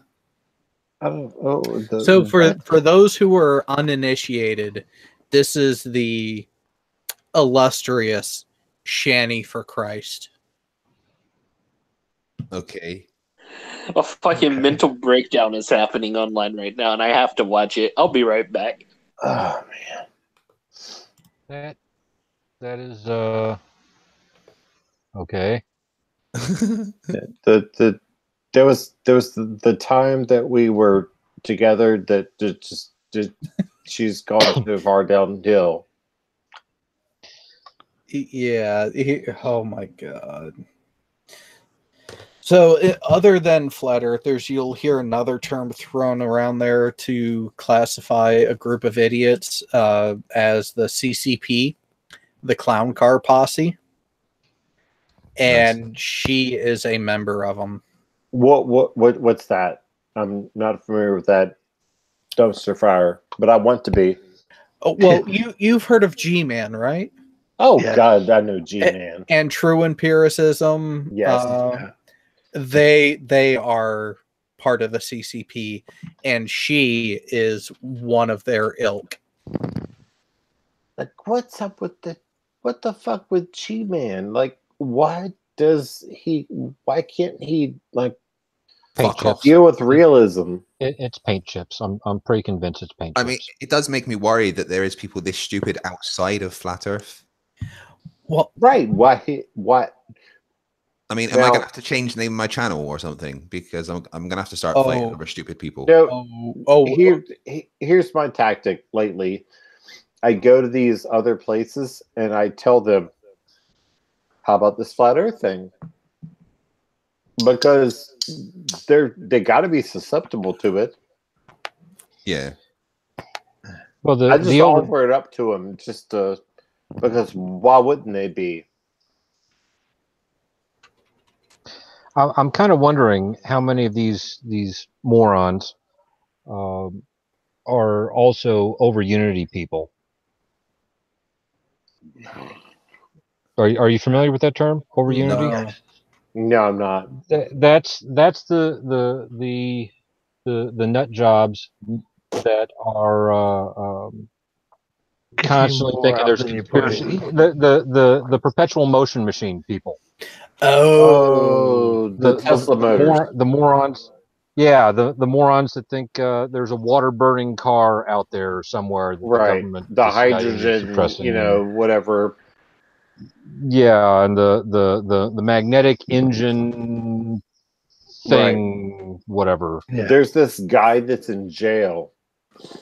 I could send you a link, but he's in jail, and he thinks that he's in jail because he invented the Tesla motor.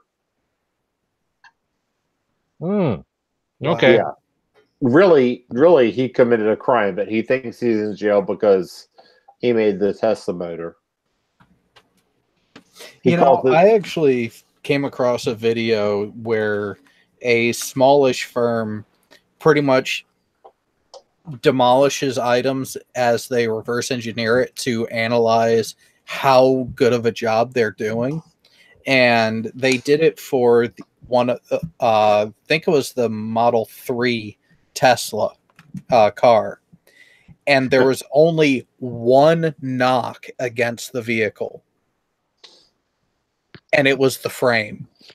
They said that the frame was too complex from a manufacturing standpoint, which is what has hurt Tesla.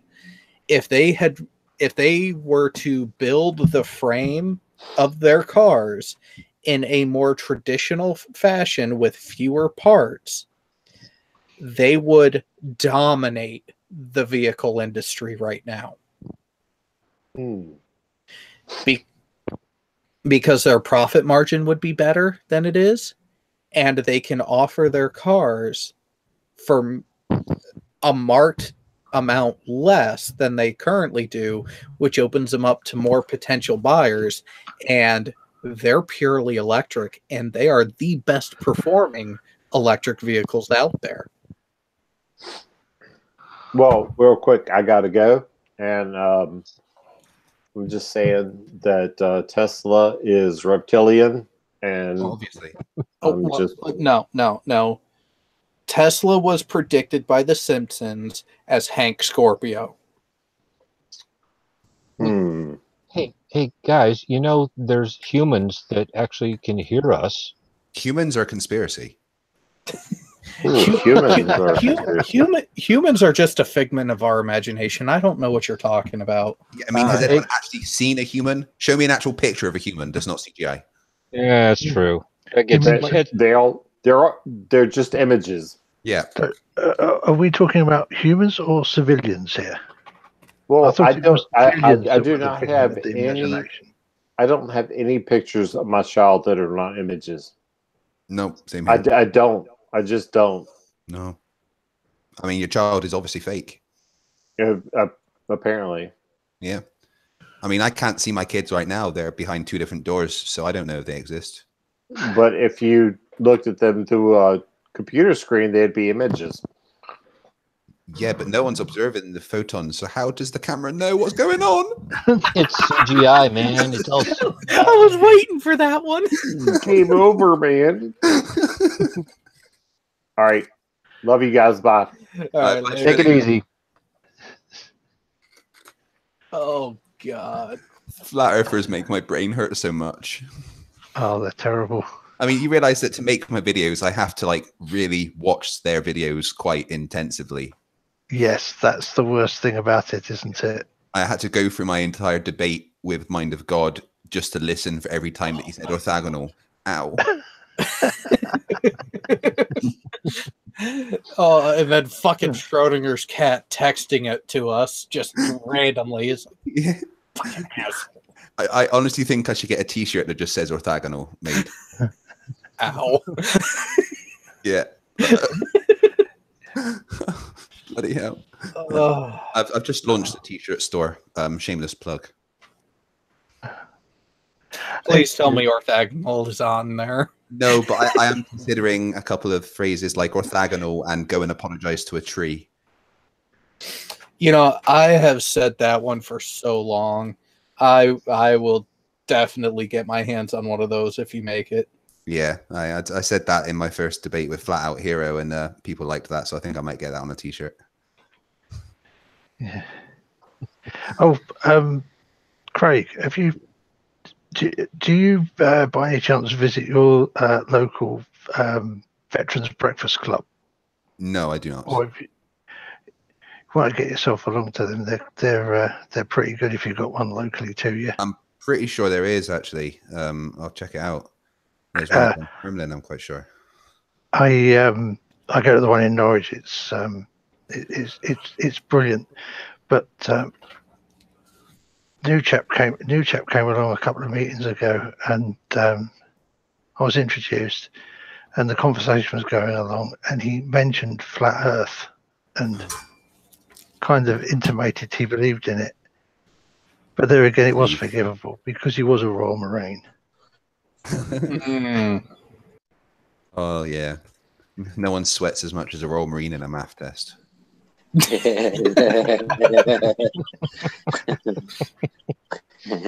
Well, Please don't tell any Marines I said that. Well, they just don't know what to do unless they have crayons.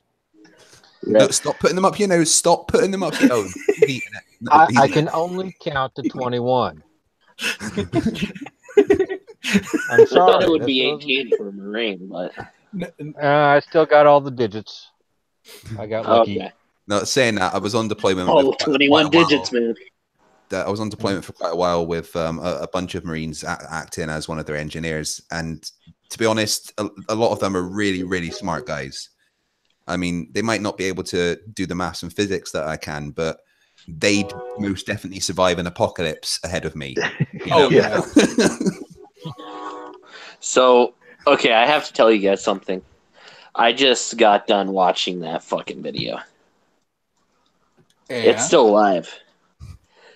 So she's going on about how, no one loves her in life and how she'll just never feel like normal, decent love, and how Doesn't she's she always have alone. Why is she broadcasting this on the internet? Whoa, no, Craig, listen to this. Pig, doesn't she have a husband? He's laying right next to her in bed. What? Yes. What? What the You're- fuck? You're welcome. I'm sure he's laying there going, I told her to take her meds. I really told her to take her meds. Did she take her meds? No, she No, didn't take her he's meds. the one that needs the meds. Yeah. Fucking coming off of alcoholism for So like you- 6 years. Right now, you're saying that he's asleep. Are you sure that's not his dead body? No, he's physically touching her. Like, I'll send you a Okay. picture. Now there's a mod in there and he's starting to delete shit, but fucking hell. So she's going on about how, she's never going to be loved and how she just wants a normal life, a normal family, and she just wants a happy family. Jared, show that photo.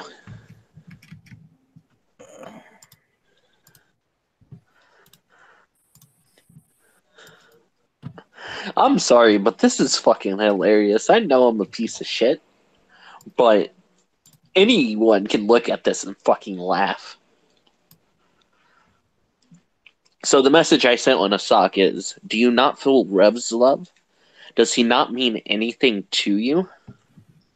With him looking right at her as she said that. And look at the fucking face she has.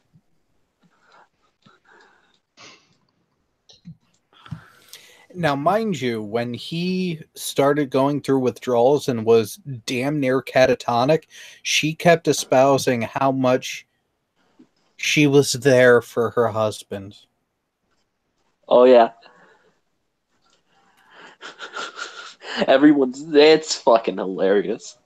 She is fucking tapped in the head. Alright, get that fucking face off the screen. We have a beautiful person here. Hi, Team Skeptic. Welcome. Holy shit, he showed up. Hey, Team Skeptic, how you doing, buddy? Your new video was incredibly funny. Thank you. I haven't had a chance to see it yet. I think you're muted. He knows he's muted. Alright, so I just had to share that with everyone because that's fucking comical. At first, I thought, like they split up or something, right? Because you could not see Rev until, she went out of her way after we asked, does she not care about Rev? Like, did they split up? Because she was talking about how her previous partner hurt her, etc. And then she's just like, Rev's right there. And at that point, I feel sorry for the guy, honestly. Yeah, I'd feel like if my wife was lying next to me in bed streaming, going, "No one fucking loves me," I'd be like, "Well, fuck you then," and leave the house. Yeah.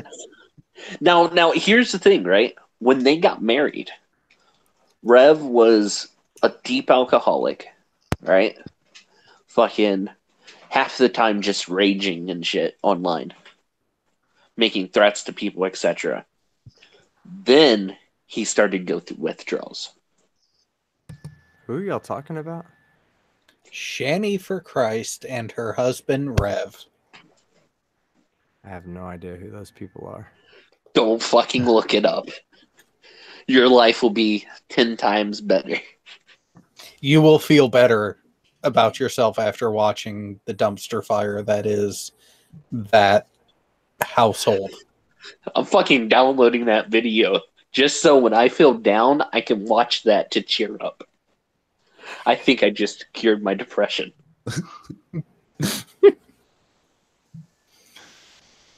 So what you been up to, Skeptic? Working a lot, man. I've got a new avenue of my business I'm trying to focus on opening right now that should result in some pretty good revenue coming in. So, party at your house? Yeah, party at my house. Cool. Yeah, man, I was just saying that your new video was absolutely brilliant, by the way. I heard titties. Will there be hookers and blow? Thank you. I don't know. It's an online party, so if there's hookers and blow, use Kind at of- your own risk. Bring your own. Throw me $100 for some hookers and blow. I'll put up the stripper pole. I mean, when I say blow at that point, it would just be meth. But same thing, right? Yo, Fight the Flat Earth. What do I call you, man? I can't call you Fight the Flat Earth. Most people are calling me Holmes. Fight or FTFE or Craig is my name. Craig. Well, let's call him Stan. Craig, Well, my middle like name is Stanley. American, the way Americans say Craig or Craig. Craig. Craig. Do you spell your name Crayge? No, Craig. That's Craig. Yeah. You know, you ever heard of that website Craigslist? Yeah. It's not Craigslist. It's Craigslist. Well, I'm just trying to help you out, man. I'm sure you're suffering in life for not pronouncing your first name right for so I know. long. I've been getting it wrong for 36 fucking years, man. 36 fucking years of incorrectly pronouncing your own name. That's had to do fucking wonders to your social life. That's how you know your parents really love you, when they fuck up your name. Yeah. Dad, cheers. My children are called Struan and Violet, so I don't think you can really fuck those up. Struan is a great Scottish name. Struan McNeil. Lovely boy. He's stuck to living in Scotland his whole life. Yeah, that means he will survive the coming winter apocalypse. You know, we're used to the Yes. Well, I live in Texas. I'm not used to it, and it's shitty. Anytime it drops below 50 degrees, I'm like, what the fuck? Why are my titties so hard? What do you mean I can't go out wearing shorts? Hold on. Exactly. Right now, Skeptic, right now it is 38 degrees outside and my window's open. It's currently -4 outside. I have. Yeah, So I what's- love living in Texas. So what's that in real numbers? Well, yeah, right. Well, it's 232 Kelvin. Ooh.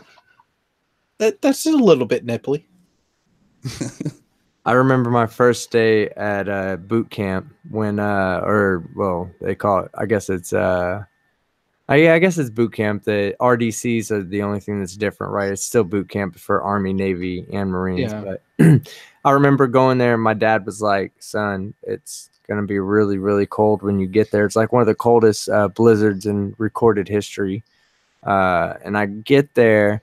And so when we leave Dallas, it's like 65 degrees, and I'm the only person that's fucking bundled up in like heavy jackets and everything. Everybody else is like in their fucking early spring gear. And we get to St. Louis first. Our plane stops off in St. Louis because it's so icy in Chicago that we can't land. So we have to go there first. And then so we get there and everybody runs outside and it's fucking ice everywhere. I'm the only one that's like, yep. It's cool. I'm out here chilling. They're all stuck inside the USO. It's just cold all the time over here. Yeah, Jared, download that video I just sent to you. we only need 2 inches of snow in England, and everything comes to a complete stop. Yeah, it's the same in Scotland, which confuses me. You think they'd be prepared for it by now? Well, yeah, I mean, at least it is a little more common in Scotland, isn't it? Yeah. I remember driving up to Kinloss and going over the mountains, and they've got all them poles sticking out the side of the road so that you can find the road when it snows. Yeah. Well, last February, like January, February, when the snow was really bad here, it happened to be the time that we just moved into our new house. And then it got the snow so bad that like I literally couldn't get outside my front door, and we didn't have an oven, we didn't have a fridge, we had no food, like we had no way of getting to the shops or anything. Like when my wife's dad came over in a 4x4 with a slow cooker and a bunch of like tinned food for us.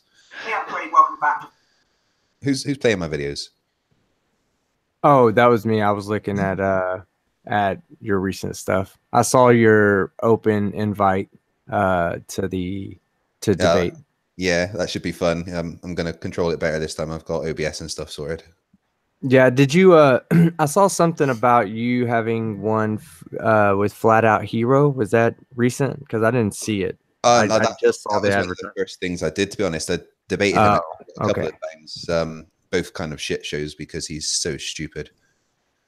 God, you have that really punchable face. Yeah. Red actually moderated the second time I debated him. That one was quite funny. Well, you got the wrong Team Skeptic shirt on. It's not supposed to be the S. It's supposed to be a globe in the middle of it. Have you got merch? Because I probably will buy one. Not yet. In the future, I will be. I mean, I have the design. We're just waiting for the new year to drop my new merch. I'm going to be dropping one new item every month. And the first one is a badass hat that says "You're an idiot." Oh Team well, Skeptic, I'm getting that instantly. Please tell me on the side or the back you have ding. Yeah.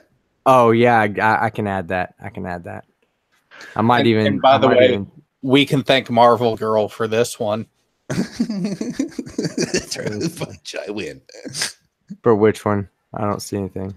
Look at the screen I'm presenting to all. I don't see you. Where are you at? He only has 300 subs. You Oh, have to dig deep. That's awesome. She drew that. That's amazing. She sent it over. There's another one she did as well. Marvel Girl, you're brilliant. Like, Nice.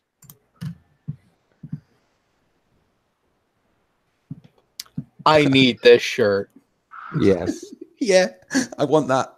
So badly. Oh, hey, Team Skeptic, did the Yeah. recent YouTube purge affect you at all? No. All of my subs are still there. Yeah, Is that what you're talking about, right? The yeah, subs thing? yeah. I don't think I've lost any. It went down by about 10 earlier, but it hasn't really affected me. But some channels have been hit Just give really it hard. some time. Jerinism lost about 600, which is quite funny. Wait, there was a purge? Yeah, quite a big one. Yeah, it affected us just like by 6 people, Jared. So basically, what ends up happening is if you have people that want to help your channel out by creating new sock accounts, or if you create a sock account, then you can sub over and over and over again to get you like above your threshold of 1,000 subs or anything like that. My only thing is I've always noticed this since my very beginning on YouTube that my subs count will go up. It'll continuously go up, and then one day it'll drop by 10, and then it'll go up and up and up, and then drop by 10, and then up and up and up and drop by 10. And it's so like it's obvious that it's something, whether they're like YouTube accidentally counted people twice, and as it goes through and it filters out the ones that have been counted twice, but it's like I was telling my son, he was like, well, maybe people are just unsubscribing from you. And I was like, no, I expect people to unsubscribe from me, but they wouldn't all do it at the same time. Yeah. So what occurs is depending on essentially imagine that there's an expiration date per sub, right? And when there's a channel update, like an event that videos that's uploaded, it was a big problem when it was first introduced, but then everything sort of balanced out the way that they thought it would. But when there's like an upload, or if there's a certain benchmark that hits within subscribers, that then goes through and it purges the accounts that are no longer active. I mean, so I suppose it's going to affect the people that kind of buy fake subs and stuff the most. Yeah. Also, but I don't know about that, because when I said the same thing to my son as well, and he said he doesn't think that's true, because if that was true, then PewDiePie would have lost a lot of subs already, because he has 70 million subs. Yeah, he has no. I looked at his sub count. His sub count goes up by 200,000 a day, and has not gone down, not one bit. I mean, he released a video when it first lost a bunch, but like not. Yeah, I mean, he would still probably have gained more overall. Well, I just want to take a moment to remind people that I shared a link to the video talking about the raffle that's going on in a couple weeks. So for those who want the NASA Shill Flat Earth Butthurt jacket that is currently being stitched, go to that video, get the details on how you can enter the raffle. And yes, open to international customers as well. I will be getting a couple of tickets for that. Also, team, you lost about 20 subs in it, balanced out with the current growth of your channel. Social Blade. No, I'm on Social Blade too. Hold on, let me go to my. Yeah, you have -3 for the 14th, but if you look, you were gaining 20 to 40, 20. There's no 10. way, because I've gotten 30 plus subscribers today. That is balancing it out. That is balancing it out. Hold on. I'm trying to what I'm see where. saying. I'm trying to see where it says that I'm losing. Check Discord. I'll send you a message there with it. Okay. Yeah. Yeah. It balanced itself out because you were gaining so many subscribers each day. I seem to have gained about 30 less than I tend to have done. But yeah, Team Skeptic, yours says you've lost 3 overall, but yeah, it balances out. Yeah. That's weird. Yeah, which I had 3 that's a sock great thing. accounts. Oh my god, all 3 of my sock accounts are fucking. They found me out, bro. They But- know about me. I really do think it God. would affect the accounts that people buy because they're surely not active accounts and stuff, right? Right. I mean, like, I think it kind of proves that, like, Simon Dan was totally getting accused of buying subs, but he has I've checked his stats and he's gained like another 1,000 today. So, I mean, it's quite clear that he hasn't bought all of his subs. I mean, apart from the fact that have you seen how much it costs to buy subs? Well, I was looking at the who is big on that is Delano TV. He has like 400,000 subs. He puts out a video, it has like 1,000 views, 2,000 views, and you're like, yeah, there's no fucking way. But, like, Yeah, to buy the 400,000 subs interaction would is cost so much money because it's not cheap to do it, man. I don't know what sites they use. Well, but not cheap. originally it was pretty cheap to do.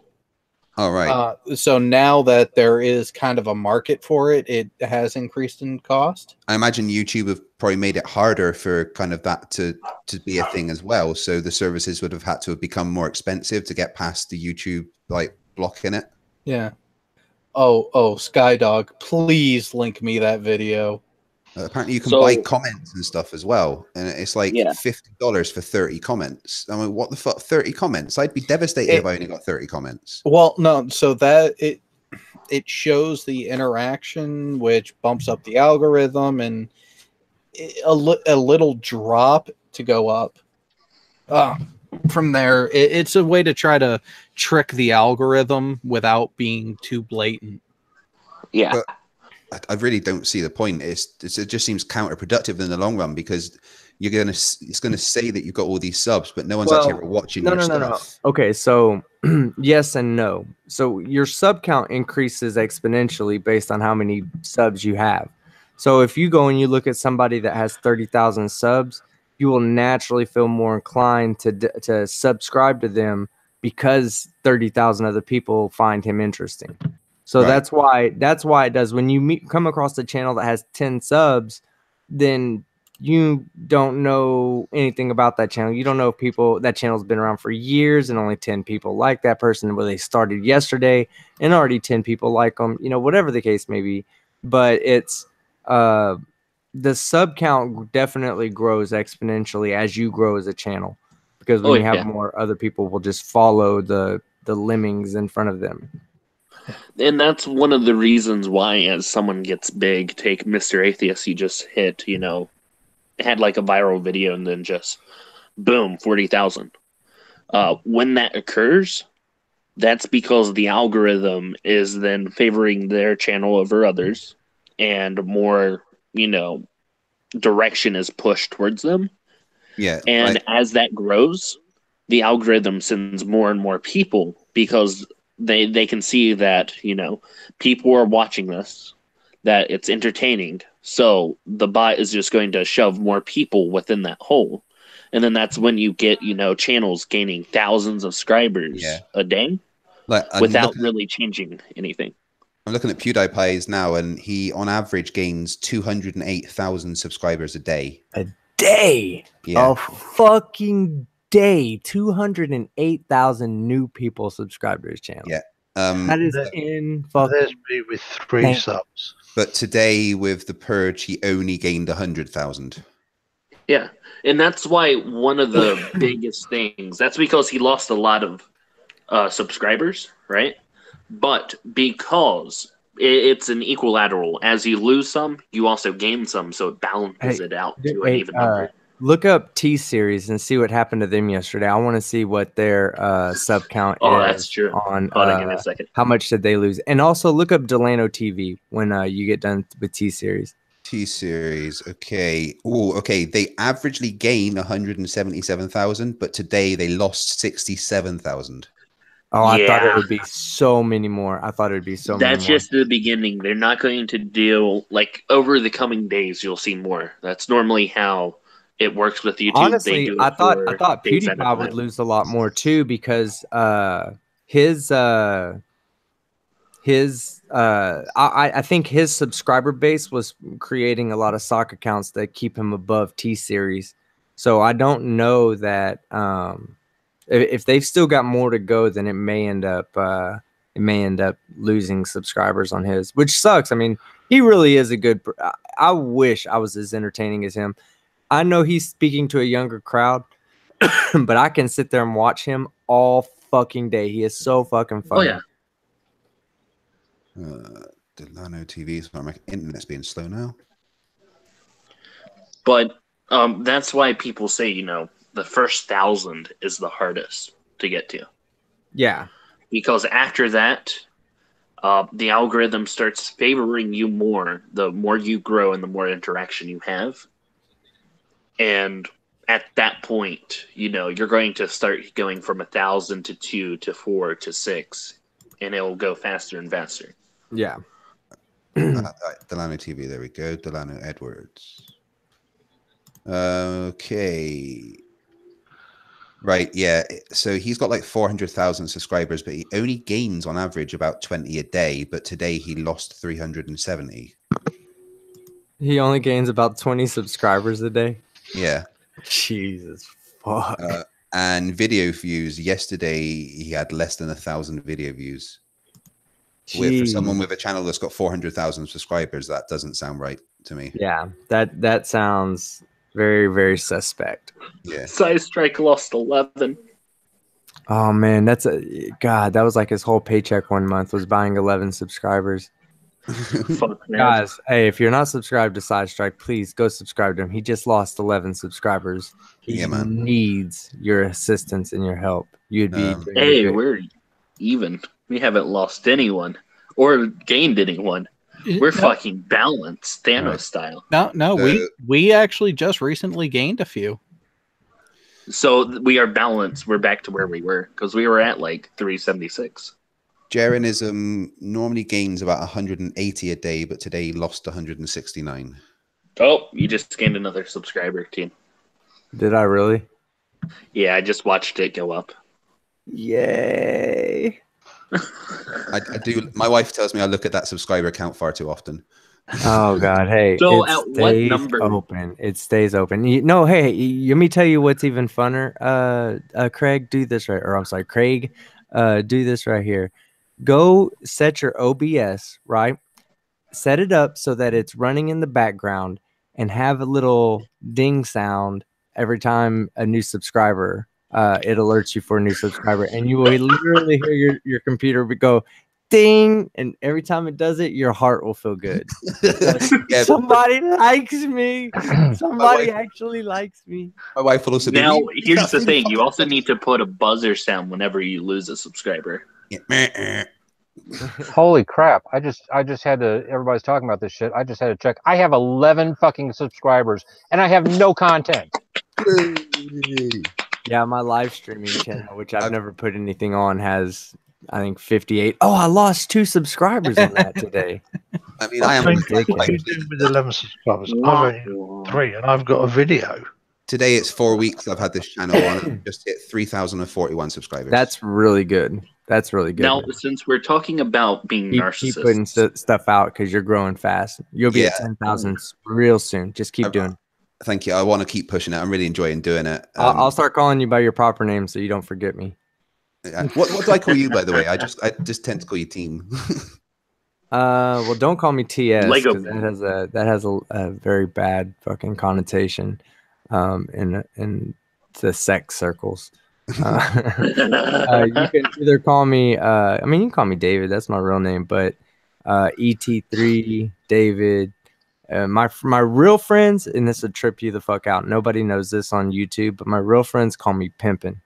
That was my name when I did music. I think I have to just call you Pimpin from now on. I'm sorry. Oh man, hey, if you call me Pimpin, I'll know exactly who the fuck you're talking about. I really actually was hoping we could do a collab sometime on one of my Flurfs is Idiots episodes where you can come in and do the idiot bell on it. I think that would be quite fun. Yeah, sure. Whatever you want me to do, I'm there doing it. You know. Cool. I'll get hold you in the new year for that. I call you. Oh, what is it fucking called? I'm gonna call you Mullet Man. Mullet Man. Hashtag not a mullet. Okay, Mullet Man. that was started. Somebody out there started that. I think it's Sweet Heathen or something. Did they lose subscribers? Eric Dubay. Oh man, let's see how many. Let's look up Tau Ceti Alpha and see how many of his. Okay, since we're being narcissistic with subscribers right now, there's a clock for $120 that will connect to your YouTube feed and will count up for subscribers and growth rate. Like it's a live YouTube clock. Apparently, Dubay just for the sole purpose of subscribers. Yeah. You should buy it, team. Dubay averagely gains 168 subscribers a day, and today he gained 170. There's no sus activity there at all. Damn it. Yeah. Dude's weird. Yeah. Fucking weird beard. He does not look like his voice, if you know what I mean. Like, I heard him talk so many times, and I saw a picture of him, and I was like, that is no way fucking Eric Dubay. Oh, go look at Beyond the Imaginary Curve. Oh, no, I'm very aware of Dell and co. Dell did an entire hour and a half rant at me the other day. Did he really? Yeah, I used part of it as the intro for my 2,500 subscribers. Thank you. He just kept saying my fight the flat earth over and over in a funny voice, and then compared me to Penfold and Kojak. Look up, let's see. Look up Orphan Red. Look her up. Ooh, Orphan Red. Intro so hard. How many of her subscribers are just old men that keep making new accounts because she keeps blocking them because they keep asking her to show her titties to them? Oh, you mean like she used to? I don't know. I didn't watch her until I did a debunk video. That's actually not old men. That's 13-year-olds without access to Pornhub. Gains about 5 subscribers a day, and today she got 6. Aww. That's 6. Ladies, gentlemen, tomorrow we have a very special event since there are still people watching in this live chat. Tomorrow on Scientist Mel's Discord channel, we're doing a 12-hour stream for Bullininator.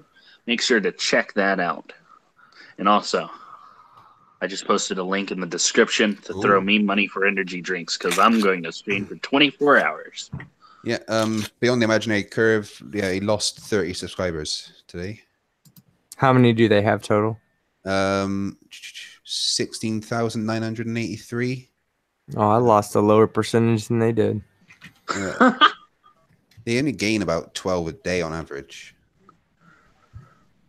Man, I didn't realize. Man, there's such a lack of good flat Earth videos right now to debunk. Yeah. Oh, I know. There's all the new ones coming out. They're struggling because all the arguments have already been debunked. They're having to come up with new shit. Yeah, I'm going. Ooh, I'm curious. What about Red's rhetoric? Atheism and creationism content. It was funny. The lady I found today, I found her a long time ago, like 4 months ago, and I just never finished the video. I chopped it up and just never recorded it. And it was funny because I was looking for new stuff to make fun of, and I looked up urine therapy, and I found her. And that's how I found her, right? And so she was sitting there, and she had this, like, the whole time. She made the fucking glass of piss on camera. Like, you don't see her bush, but you do at one point, but not at this point. She pisses in the fucking glass, right? Then she sits there and talks about all the benefits of it. And the whole time I watched this video, the only reason I'm fucking watching the video is to watch her drink her goddamn piss. And she doesn't fucking drink it I was like, I left the video, I left the comment, and I was like, who else here stayed for her to drink piss, and fucking was totally disappointed. It's like unsatisfying, isn't it? Like so all the pimple popping videos, you kind of like people have to stay to the end to see all the gunk come out. Yep. Yeah. Right. Red Rhetoric Look, team, if you lost need- 56 subscribers today. Oh yeah. What about Pie Man Dan? Simon Dan gained 1,000 odd. Yeah. Team, check out Rain Florence on Pornhub. that changed quickly. She's still a YouTuber, but she can't, upload most of her content on YouTube. So she goes to Pornhub. Man. Wait, what was the name? Rain Florence. In the last month, Simon Dan's gained over 30,000 subs. Yeah, he's like I said, he puts out great content. It's just a really good influx of new debunkers that have come through with me, you, Wolfie, Simon Dan, Conspiracy Cats. I mean, all of us like Sapien. I'm sorry. Greater Sapien. Oh as yeah, well. well, Greater Sapien's been around for a while though. Like Greater Sapien's been putting out videos for 7 years, Oh really? I didn't realize that. something like that. Quite a while. He started with creation and moon debunking, moon landing deniers. I think that's what he said. What about Godless Engineer? How long has he been around? I think he's been around for a while too. I don't know. About 3 or 4 years, I think. I love his stuff. I think Godless Engineer is brilliant. Yeah, because I was subbed to him when before. What was this? 2018, almost 2019. So at least 3.5, 4 years, possibly longer. To Godless Engineer. Mm-hmm. Yeah, so see, he's been doing it for a long time. Reds has been doing it for a long time. Sean Hufford and all them have been doing it for a long time. It's fun. I'm enjoying it. Yeah, and the thing is when I first started getting into it, like it almost seems like there's no debunking channels from them all the way up to us. It's like when you go and you watch or you search for Flat Earth debunk videos or everything, it's always Soundly, Sean, Red's Rhetoric, CHL, Martimer, it's all the other channels. And it just seems like there's no channels that have been doing it for like 3 years or 2 years or even a year and a half. Like there was a gap between when CHL and all that came along and then to God, the I new wish guys. he put out a video a week, man. That dude Me is too. I could hilarious. never get bored of watching his stuff, honestly. His batshit crazy series is like one of my favorite things of all time. No, we have somebody in the chat that needs a good reaming. Tau Ceti Alpha needs to start putting out a goddamn video a day. Well, all he needs to do is just go and watch Dell's recent rant at me, and that's pretty much a whole video just there. I still haven't watched Tal's videos. I'm sorry, team. Don't yell at me. God, man, what's wrong with you, man? Go watch the I'm fucking. addicted to porn. It's not my fault. There's not enough naked women. It's flat Earth porn. It is intellectual porn. It is so. It's so That's much different. more addictive. So brilliant. It's look. Think of that satisfying feeling you get when you release. Right. Well, when you watch Tau Ceti Alpha's videos, you basically have that feeling for 30 straight minutes. Yeah. So I'm going to nut, is what you're saying. Yeah. No, multiple nuts, not one. What are you talking about? That'd be really, really, All really right. painful. Well, I'll watch it tonight then, if I Dude, remember. You can't watch it tonight. You have to watch them. Start with video number 1.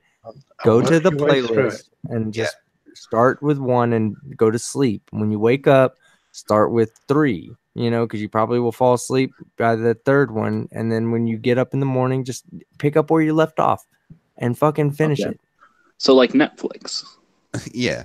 Yeah. No, way better All than right. Netflix. Well, Way it is better, but watch it in that mold. Okay. Yeah.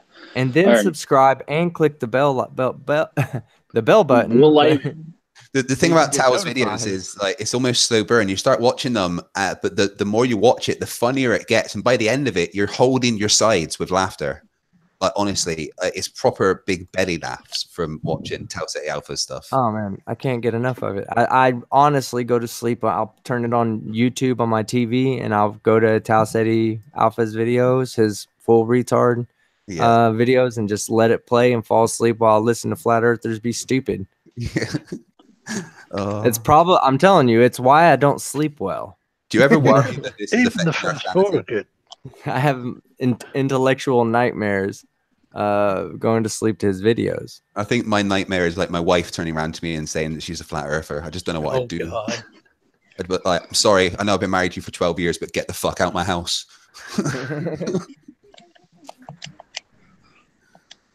Same thing with the Poor kids too. If the Yeah, kids man. come home from school and they're like, "Yeah, hey, Dad, I heard the Earth was flat." Be like, nope, Just you are don't- adopted. You were Yeah. adopted, and we're What- about what to if- resubmit your adoption Team, papers. what if I was a Yeah. flat earther? Would you still talk to me? Yes, I'd have you on my show every day and call you a fucking idiot repeatedly Ding. and prove over, yeah, Awesome. and prove over and over and over how wrong you are. Yeah, man. Like I pray for the day that I find one of these flat earth street activists. Like I would love to walk into one of those in the street because I would just like give my wife my phone and say, just record for the next hour. Well, that is the goal of International Baller Day, is Yep. to wear the swag to antagonize one of them, to try and gauge one of us who can actually refute their bullshit on the spot. Yeah. And I just want to run one of them over in my power wheelchair. No, I would Watch help you with that. We'll set it up like because- old train style murder. Because 180 kilos of wheelchair and 120 kilos of me doing like 4 miles an hour should be pretty effective as a battering ram. Oh, Yeah, mass times well- acceleration, that will do some damage. I mean, I'm pretty sure my walking stick could hit someone pretty hard. Listen, you guys are Is that what you forgetting- call your penis? Yeah. What do you call Cool. yours? That's crazy. That's awesome. Yeah, so it's fun. But at the same time, like I feel like I'm getting dumber. Like just speaking to all Oh, these you flat are. earthers. Like my brain You cells will. are slowly killing themselves. You I have mean, to you have sound to like you're balance it getting- out. You have to start watching documentaries. You're going to have to work on your vocabulary. You will be damaged from flat earth. I think every now and then I go and read Stephen Hawking's A Brief History of Time to just like switch my brain back on. You don't. Okay, that- Okay, what I so do if for you want to that- read some intelligent shit, you don't have to go that far. When compared to Flat Earth, all you have to do is read like fucking Winnie the Pooh. You know, that's like much more intelligent than any fucking Flat Earth shit. See, what I was going to point out is that when I need to get away from the stupid and I don't feel like doing one of the history documentaries that I've been coming across, I go to Feynman. Mm. Oh yeah, Yeah. I like watching Richard Feynman. I like listening to him speak on his lectures about his Feynman diagrams and quantum mechanics, virtual I- particles, and everything else that he talks about. I wish Yeah, I understood what you quantum learn mechanics. quantum mechanics. I don't think anyone outside of understands just like the quantum mechanics, basic, do like how it's used within modern processors. I have no idea. It's all to do with superposition. Yeah, I was just about to say same thing. I can actually there's a good example of it on YouTube, and I can kind of go through with you real quick. Okay, so you have these 3 detectors, right? And they detect electrons going through the detector, and they detect colors of electrons. So there's red and blue. Okay, but you also have like a secondary color on each one that's green and yellow. All right, so in the first detector, you know that there's exactly 50% red, 50% blue. You don't know how many green and yellow ones there are right now. You just know it's 50% red, 50% blue. And you throw it through the first detector, and the first detector kicks out all of them that are red and only saves the blue ones. Okay, so when it comes out, let's say you put 1,000 in, what comes out is 500 blue ones. All right, so you still don't know whether they're yellow or green. You just know they're blue at this point. So then you throw them through the next detector, right? And the next detector determines whether they're green or yellow. no matter what order they were in before, when you didn't know what they were, they will become 50% green, 50% yellow with the 500 blues that you're sending through the second detector. So on the other end, you get 250, let's say you get 250 yellows. It kicks out the greens and kicks forward the yellows. How many blues do you have there? So you have 500, or you have 250 yellows at this point, and they were all blue to begin with, right? Because we already kicked out all the red ones. So how many blue ones do you think you have with your yellow? You have no idea. No, you have an exact number. This is why transistors work. 250. 250. same. No. It's half. Because now that you know that the color is yellow, you don't know whether the color is red or blue. That's the purpose of putting it into superposition. So now that you have that, you now have a new, you've essentially reset the blue-red color designation of the electron. Right. So it could occupy the space of two different things at the same time. But Okay, Two yeah. different quantum states. Yeah, man, different quantum states, Steve yeah. says colors don't exist. No, what I was thinking actually, the way that I've seen it shown, where it actually gets really fucking trippy, is it almost looks like a Venn diagram, but it's three filters stacked on each other. When you have only two of them overlapping, you get a complete blockage. But as soon as you put that third one in, now you're able to actually see through it again. Oh yeah, you're talking about It's the oh god, I can't think of the term. Polarization. Polarization. Yeah. Polarization lenses. Yeah. with the way it cuts the waveform in half for the polarization bit, is like, oh, now you're in this one, you're only seeing half of it. In this one, you're only seeing half of it. You put them over, you're seeing nothing. Now let's put a third one there. Holy shit, you're seeing stuff again. Okay, well, hey, in that example, let me give you another thing that's completely trippy about quantum mechanics, right? So let's say in that second detector where we allowed the green ones to go through and we threw the yellow ones out, right? Let's say we had a way of capturing those yellow ones and recombining them with the green ones. Okay, Yep. So now you have the electrons coming through yellow, green, yellow, green, yellow, green, whatever. You don't know what they are because they're being redirected. It's not exactly 50-50 split. It ends up being a 50-50 split, but it's not exactly 50, like one here, one here, one here, one here. It could be 2, 5, 6. Yeah, your 3, total 7, number you know. split, but your pacing will be off. Your probability will always end up with the same 50-50, but you don't know the exact order that it'll come to that agreement. So basically what we've done is, now that in the first example, we only had 50% of them were blue and 50% of them were red, because you knew the electron coming out was yellow, and the other combination. So now you're recombining the green ones that you were discarding at first with the yellow ones that you kept. So now what color are what color is the secondary color? Is it 50% red and 50% blue? 100% red. 100% blue. Close enough. Because in that detector, you give up the leakage of information about what secondary color is. So the yellow-green combination, the yellow-green color, you actually take the ability to know that color away from the electron. And since you don't know, since that quantum property remains in superposition, the other quantum property that you know for certainty remains certain. So when it comes through, all of them are blue and the yellow-green is in superposition again. And this is tested with a third detector to detect the blue-red. Because let's say you get 500, and that you split up the the original 500, then you recombined them, so now you have 500 more electrons coming in. So then when you put it into the tester to test for blue-red, every one of them will still test as blue. And you can actually, this concept is how they build transistors, is they arrange them in certain orders so that You can use, you know, the electron being in superposition to go to basically activate multiple transistors at one time. No. Because Is this the result of this one affects the result on the other one immediately. Is this how quantum computing is supposed to work? Yes. Well, okay, quantum It computing is a little goes- different. Doesn't that work through more like entanglement?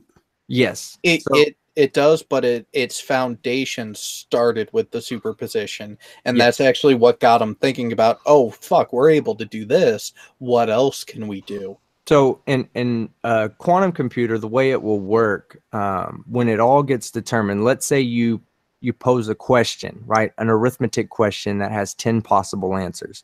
So a normal computer doesn't know what the right answer is. What it does is it calculates the answer and then it compares the answers to, you know, what the logic gates state. And then it says, okay, this is what it says, you know, here we go. We can add these together and this is the number we get. Well, for it to, let's say you're doing a 10 number lottery, right? How do you know that the number you pick is right? It would take you 10 tries to guarantee that the number you pick worked, you know, because it's one of the 10 numbers.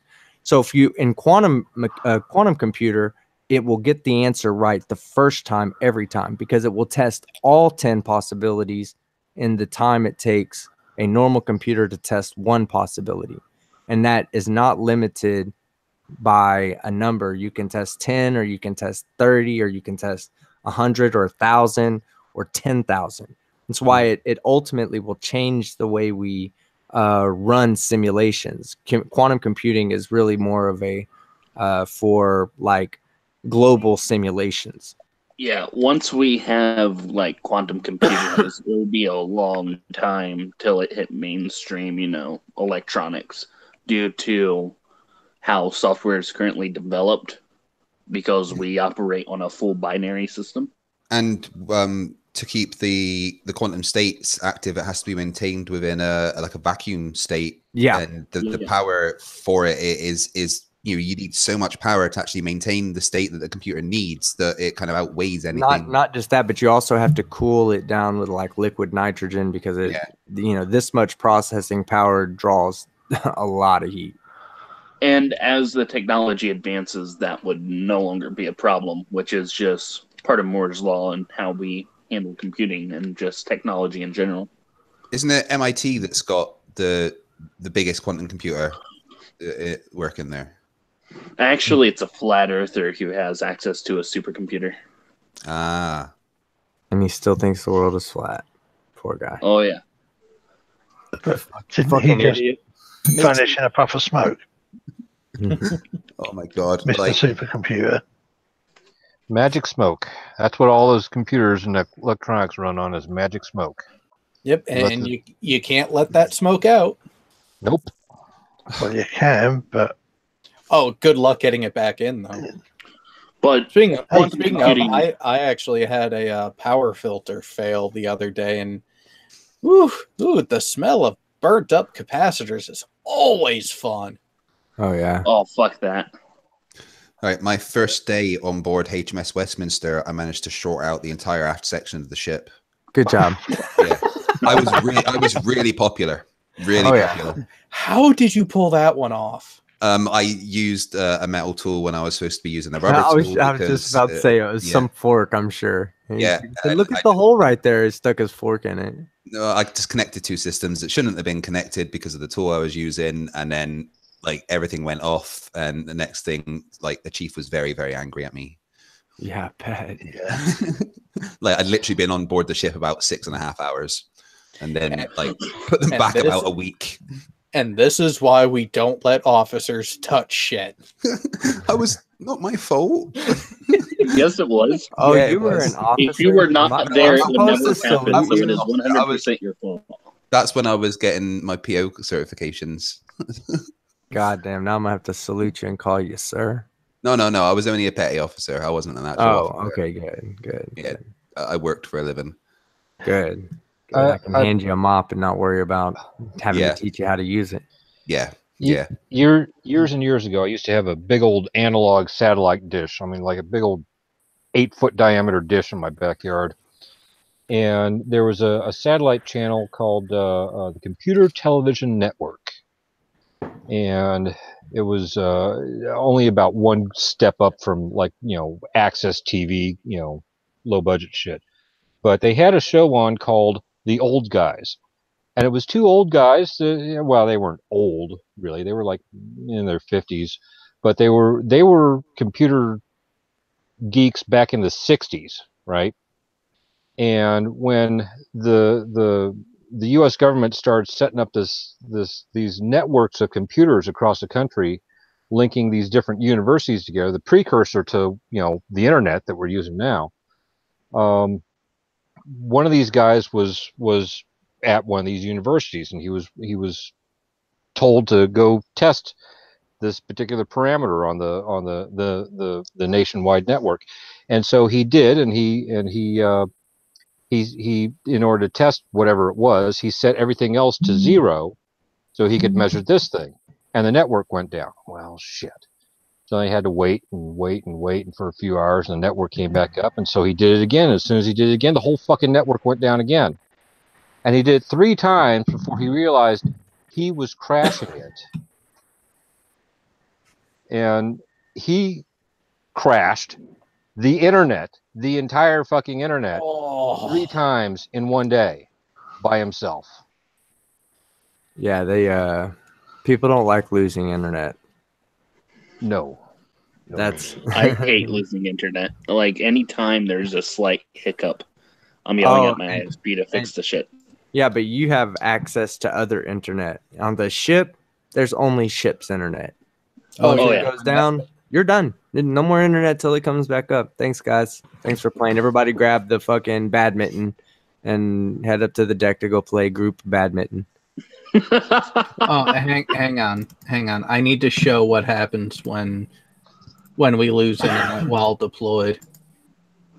Hey, I got a question. Would any of you like to make $5? All maintenance gets done in that day, like for the whole month.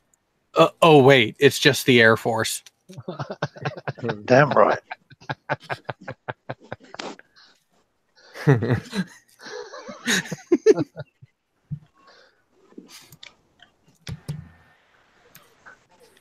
Sometimes I wonder if there's like a Chinese man or lady whose entire job is to watch our videos. Especially when we talk about stubs and shit. Because that would be pretty fucking fun. Holy I'm going to fuck. start doing like at least anti-North Korean propaganda during the show. Just to fuck. Especially I know for sure, like when it comes to cults like Scientology, they have a person dedicated to going through posts about Scientology. And that's their entire job within it, is to document posts about dude, it and there's to watch them. there's a Scientology place. I just walked by it walking to my house the other day. I was like, what the fuck? This is like an office in the middle of nowhere. And it says Church of Scientology on it. And it's nice on the inside. Okay. So I have a proposition for you that we need to talk about off air. Okay. It involves that office. And sexual favors. No sexual favors, sadly. Take a donkey and walk up in front of the office and start fucking the donkey. That will be funny. That would be funny, yes. I wouldn't do it, though. I would dress the monkey donkeys. as Xenu. Okay? Whoa. What are they talking about in the chat? I don't know. Who's going to be on non-sec? What? Apparently some feminazi is going to be on the Non Sequitur show. Christy Winters? Oh, that sounds fun. Oh, wow. That bitch is fucking stupid. Hey, I'm going to tell you something. That bitch will go out of her way to ruin your life if you say anything bad about feminists. So I don't know who to fuck with. Is she the one who went against Bering?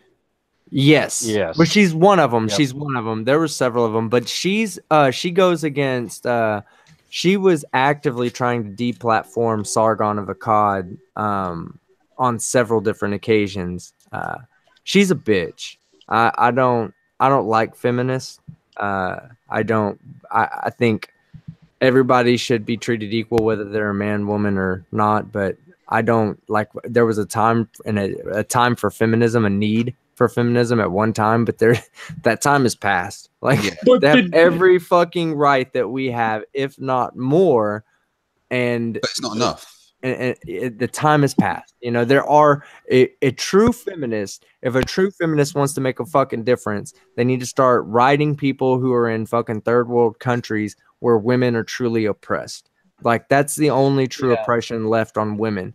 If a woman is if a position at a job could be filled better with a woman than a man, and the owner just says, fuck it, I only want a man there, you know, well, it's his right to make sure that his business doesn't operate at its best capacity. Like that's what he's literally doing, is he's handicapping his business, you know. So who cares? Let her go get another job somewhere else and fucking let that guy be a chauvinist pig and his gender pay grab. Yeah, and like, they will only hire, say, a woman in a job because there's not enough women working there. But what if there was a man that was much better qualified for the job that isn't going to get it because of that woman says she deserves the job as much as a man? Right. Equality of opportunity, not equality of outcome. Yeah. We strive for equality of opportunity because that means that everybody gets the fair chance based on their qualifications and their experience. And if a man happens to be better at the job, then fucking who cares? It's going to be the man that does the job, right? Well, absolutely. Here's a question. Would any of you actually, or even just proverbially, pay to see Christy Winters go against Jordan Peterson? Yeah, no. I would pay, but I don't think I don't think that she would take that. Peterson is just too intellectual for her, and he would destroy any argument that she puts forward. Their whole arguments are the bullshit arguments of pay gap and patriarchy and all that same bullshit that doesn't fucking actually exist. Yeah, see, listen, and I don't really like either one. Exist because you're a white cis male, okay? You have white privilege that no other race or gender has. It's not privilege, they're blinders. See, I don't see the other problems. That's what they say. Here's the thing. I agree with Beach. I don't like either one of them. But it would be fucking hilarious to watch the two of them go at it. Yeah, I think Jordan Peterson's a weirdo, but I think he does have some good philosophies on like the on equality of opportunity. Like you have to do that in our society. And I can give you a great fucking example. If let's say it was equality of opportunity, equality of outcome instead of equality of opportunity in the NBA, okay? So if we go to the NBA, we'd have to say, okay, well, what the black male represents about 30%, I think, of the male population in America. So by what the arguments for equality of outcome is having something that matches more of society. You know, the numbers match more what we see in society. You see 30% black males in society, you should see 30% black males in the workforce. Like at every place you go, there should never be a time or a business that doesn't have 30% black males because it matches what's in society. But this would also go for the NBA. So what would that do to the quality of the product if we said, you know what, only teams are only allowed to have 30% black people on their teams? It would kill the NBA. It would kill professional sports. Oh, I was going to say, think about what it would do to the NFL. Or baseball with the Latin Americans in baseball, or the Latins in baseball. Latinos. Baseball would actually probably be one of the least affected. Granted, hockey would be the more interesting because it would actually increase diversity that way. Yeah, no, it would. Guys, you can't use statistics or But see, the thing is science because it's racist. But the thing is that the feminists, they always want to talk about only specific arenas in commerce and in the capitalistic society. The reason why it works for us is because it drives you to be the best person you can be. You know, that's what capitalism is supposed to do. It's supposed to drive the market. It's supposed to drive competition. It's supposed to encourage businesses to work harder for the customer. Okay, that's why if this was a communist, then nobody would give a shit because we're all getting fucking paid. You know, regardless of the product we put out, we're all getting paid. There's no reason to innovate. There's no reason to push forward because the government owns everything. So when you get, and that's why communism fails. yeah, and socialism. So that's a socialism. So what does that mean? Those are social justice warriors. They are socialists. Socialist is another fucking word for communist. Well, and here's the kicker: is a lot of those people who want to push democratic socialism here in the U.S. always point towards Scandinavia. Except here's the thing: Scandinavia was a more capitalist economy than we currently have, and that's what got them their wealth, which then allowed them to implement more socialist programs. It wasn't the other way around. It wasn't they got wealthy because of the socialist programs. It was they got wealthy, then they could afford to do the programs. Yeah. Well, and with Christy Winters, though, she had a really, really big argument with Thunderfoot. That's who the other person was that really fucking... That's an awesome name. Yeah, Thunderfoot. He's a badass. I love the videos he puts out. Real sciencey. Does anyone else want to just go and watch some Thundercats now? Wait, the original or the remake? The original. The original. Yeah, it's got to be the original. I didn't even know they did a remake. They did. It was sort of a prequel. They tried to revitalize it for the younger audience by going back to before Lion-O was the leader. It was him as more of a child learning how to be a leader from his father. And it didn't really have the same type of storytelling. It wasn't Thundercats. Nah. But you still had a lot of the group. It was just...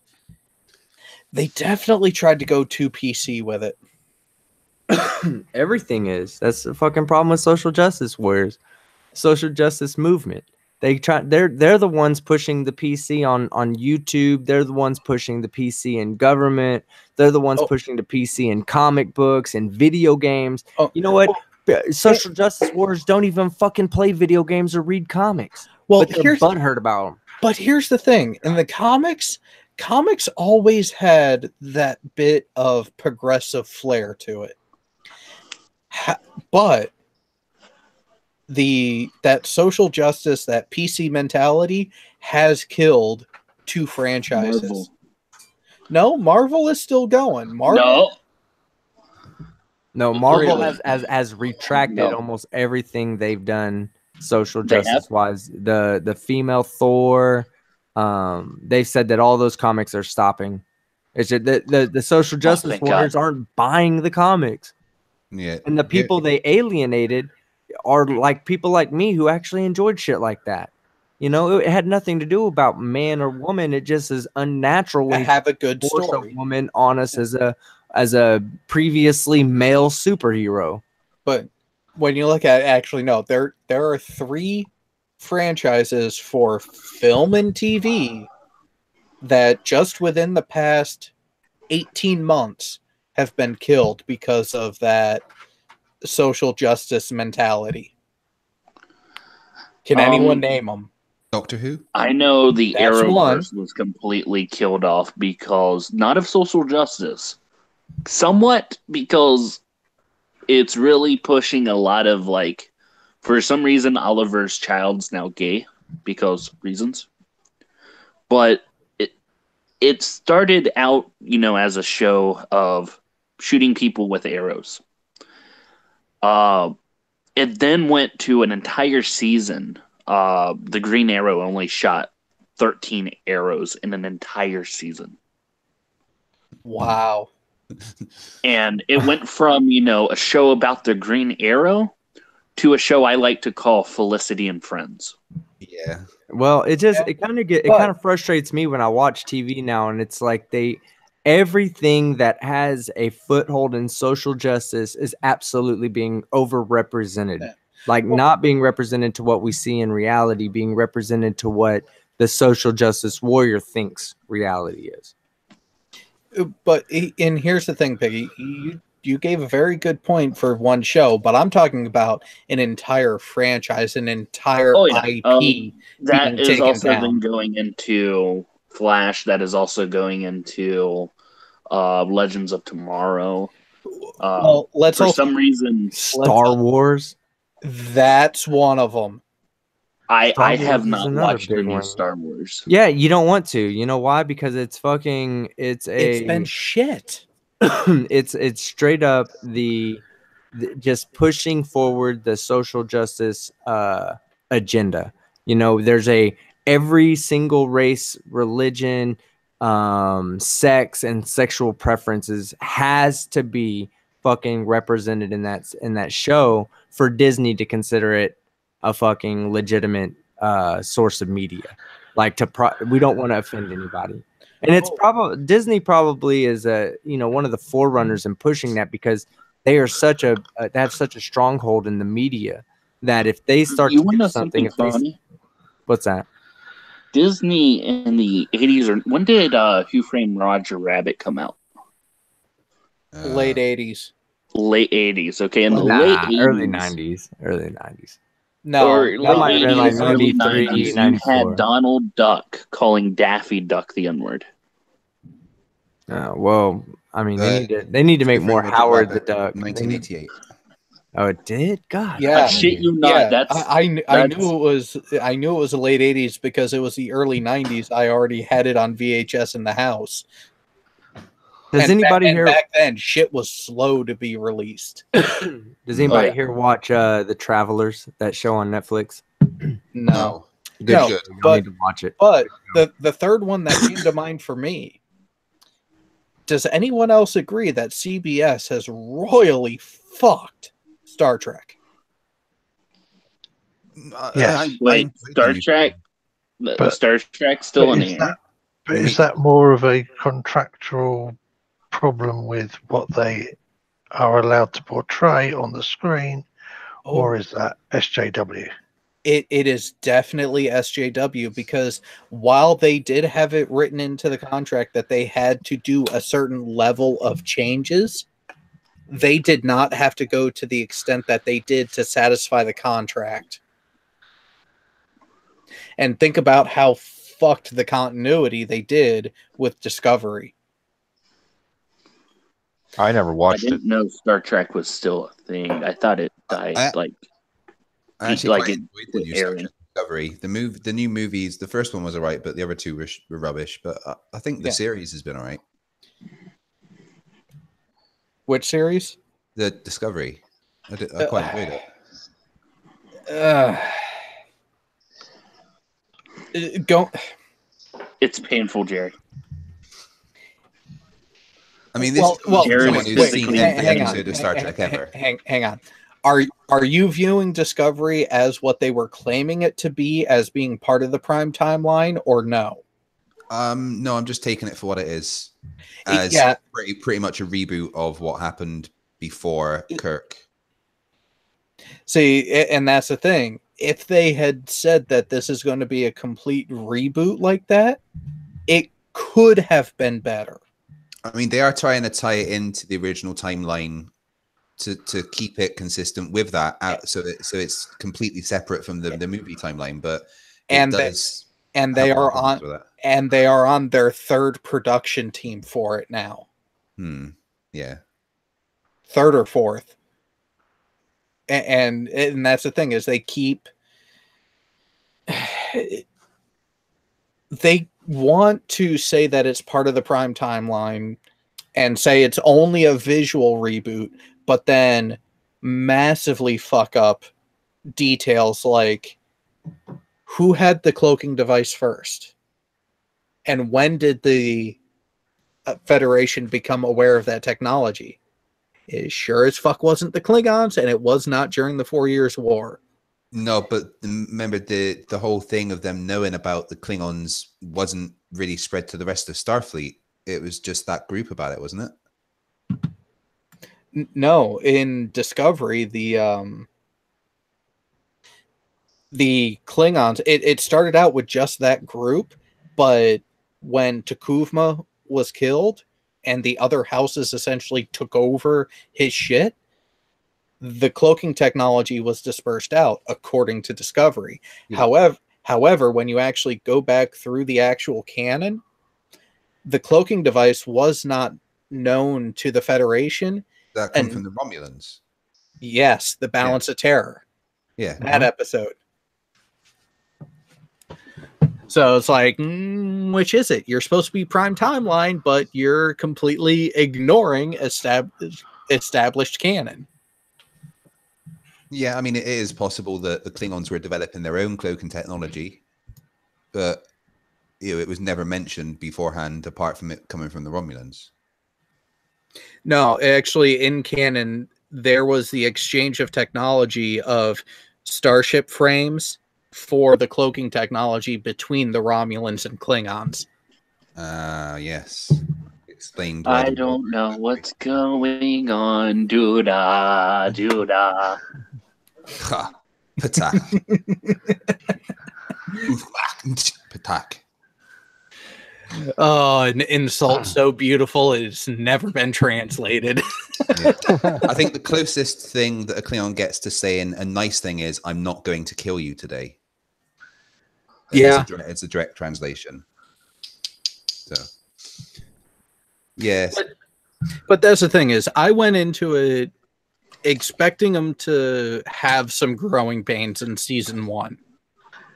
I expected that, but I also expected them to, when they say, hey, this is in the Prime Universe taking place right before Kirk's 5-year mission, there are certain things that tie into that need to be held to, and they didn't.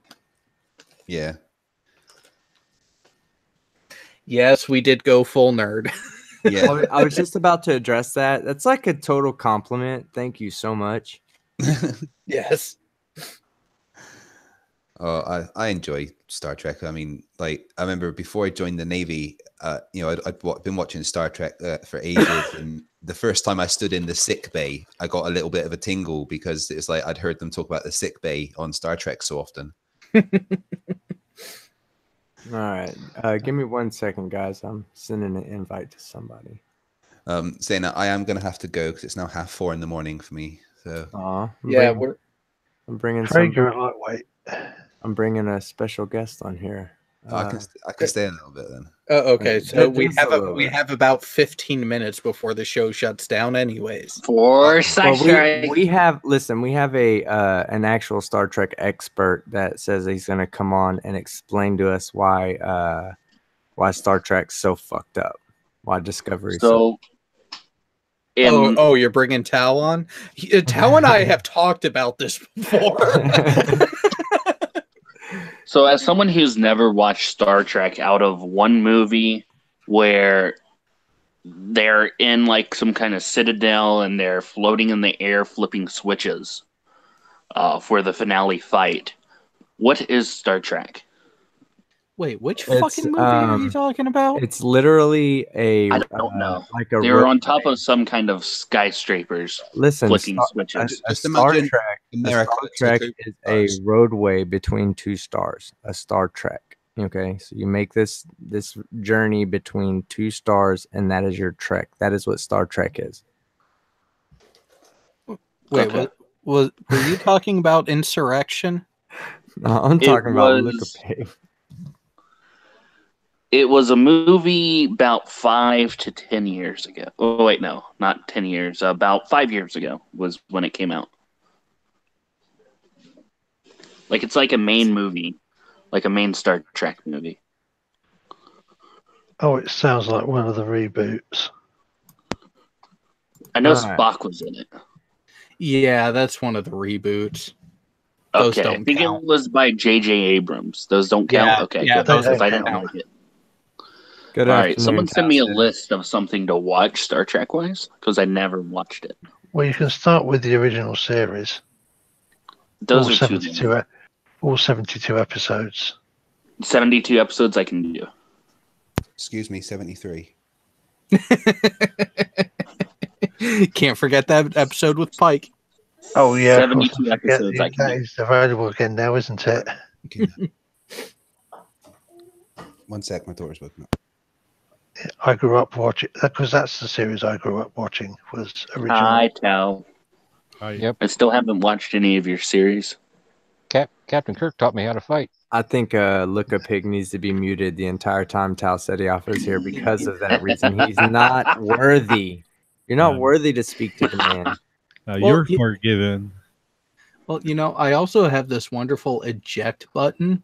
Oh yeah, you can watch from the peanut. You can watch from the peanut gallery like everybody else. Mutual destruction. Good evening, Tal. How are you tonight, sir? Oh, damn, I can't take control back unless I eject you. Fuck. I'm good. I'm starting my vacation, so I'm good. I think you took a vacation like 3 months ago. Do you take like 3 or 4 vacations a year, or you just tell people you take 3 or 4 vacations and you really take 12? No, I take 5 weeks of vacation a year, 3 in the summer, and 2 in the Christmas season. Sometimes 3, but it depends. Nice. So what's jacked up about Star Trek in your opinion? Everything. I will keep it in less than 2 minutes, so I won't bore anyone with it. But what the fuck happened about Star Trek is that CBS owned the rights. CBS owned the rights for the TV shows.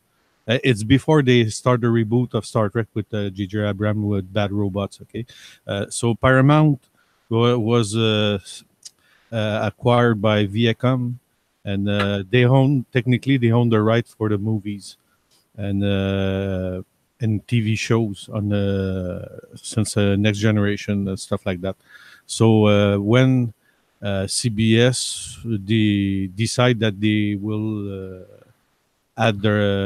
put another TV show, technically they couldn't be able to do it because Viacom has the right for the TV shows, but for Next Generation and the other Voyagers and stuff like that. So they when they want CBS refused to do a reboot, and Paramount Viacom was in 2009 before the reboot of Star Trek. Already 1 minute and a half. So they managed to sell. They strike a deal that okay, we will sell you the rights to Bad Robots to be able to do a reboot of Star Trek, but you don't have the rights to use what is in the original universe of Star Trek besides the characters.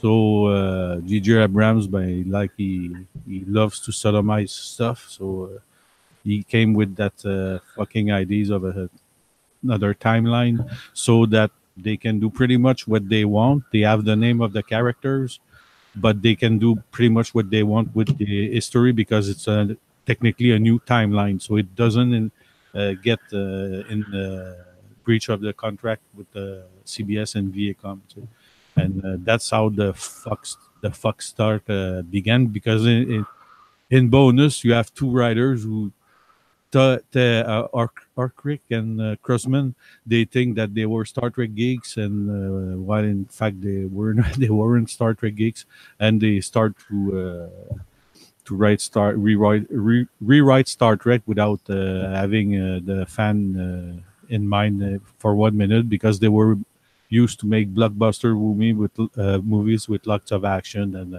explosion and stuff like that, and they simply throw it out to the garbage. The philosophy of Star Trek, it's about meeting new places, meeting new kind of people, and putting our human situation and TV episodes about facts of our lives. So, but it will be even worse for if they made another Star Trek, because now they fucked up. They want to get back to the whole timeline. So we will see. So that's enough. Yeah. 4 minutes.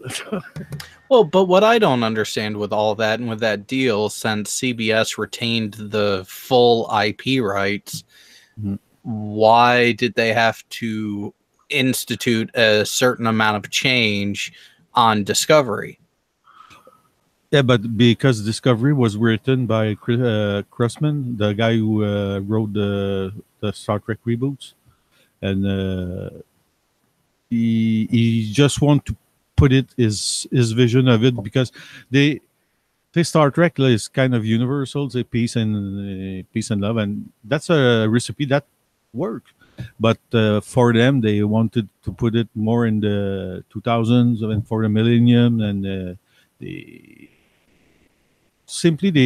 forget about old farts like us who are in their mid 40s and 50 years old, who grow up with it and sell that. We will sell a new product, the same style as the Star Trek reboots, and we make money and it will work. But in fact, But it didn't. Oh no, it didn't. It's scrapped so much that Chris Pine and Chris Evans refers to play on the next sequel of Star Trek, the reboot. Oh yeah, the fourth movie has died because they weren't able to secure the principal casting. And when you look at Discovery on that, there were such issues during the production of season 1. You can see where the writers group changed massively midway through the episodes. And since then, they've had a couple more changes in the production side of things before even trying to do any principal photography for season 2. Yeah, the two first episodes of Star Trek Discovery, they licensed the director, and he was the writer too, Brian something. I don't remember his name. And they Fuller. Yeah, Fuller. And at the end of the first season, because they filmed that in Toronto, and they didn't have the rent for another season because the CBS was scared that the show won't do good on the CBS on demand. But they weren't supposed to film next stuff from 2 years from now. But the show, don't ask me why, but the show didn't go well on CBS Online, but it was kind of well received among people who don't really know about Star Trek. So they managed to make a catastrophe another second season to all expectation. But I know that they lay off one of the writer, the fat one, and it's Crossman who run the show now. Let's say he's an executive producer, but it will be. I think it will be good the next season. But they redesigned the fucking Klingon again. Let's say you don't do that in a 2-year season.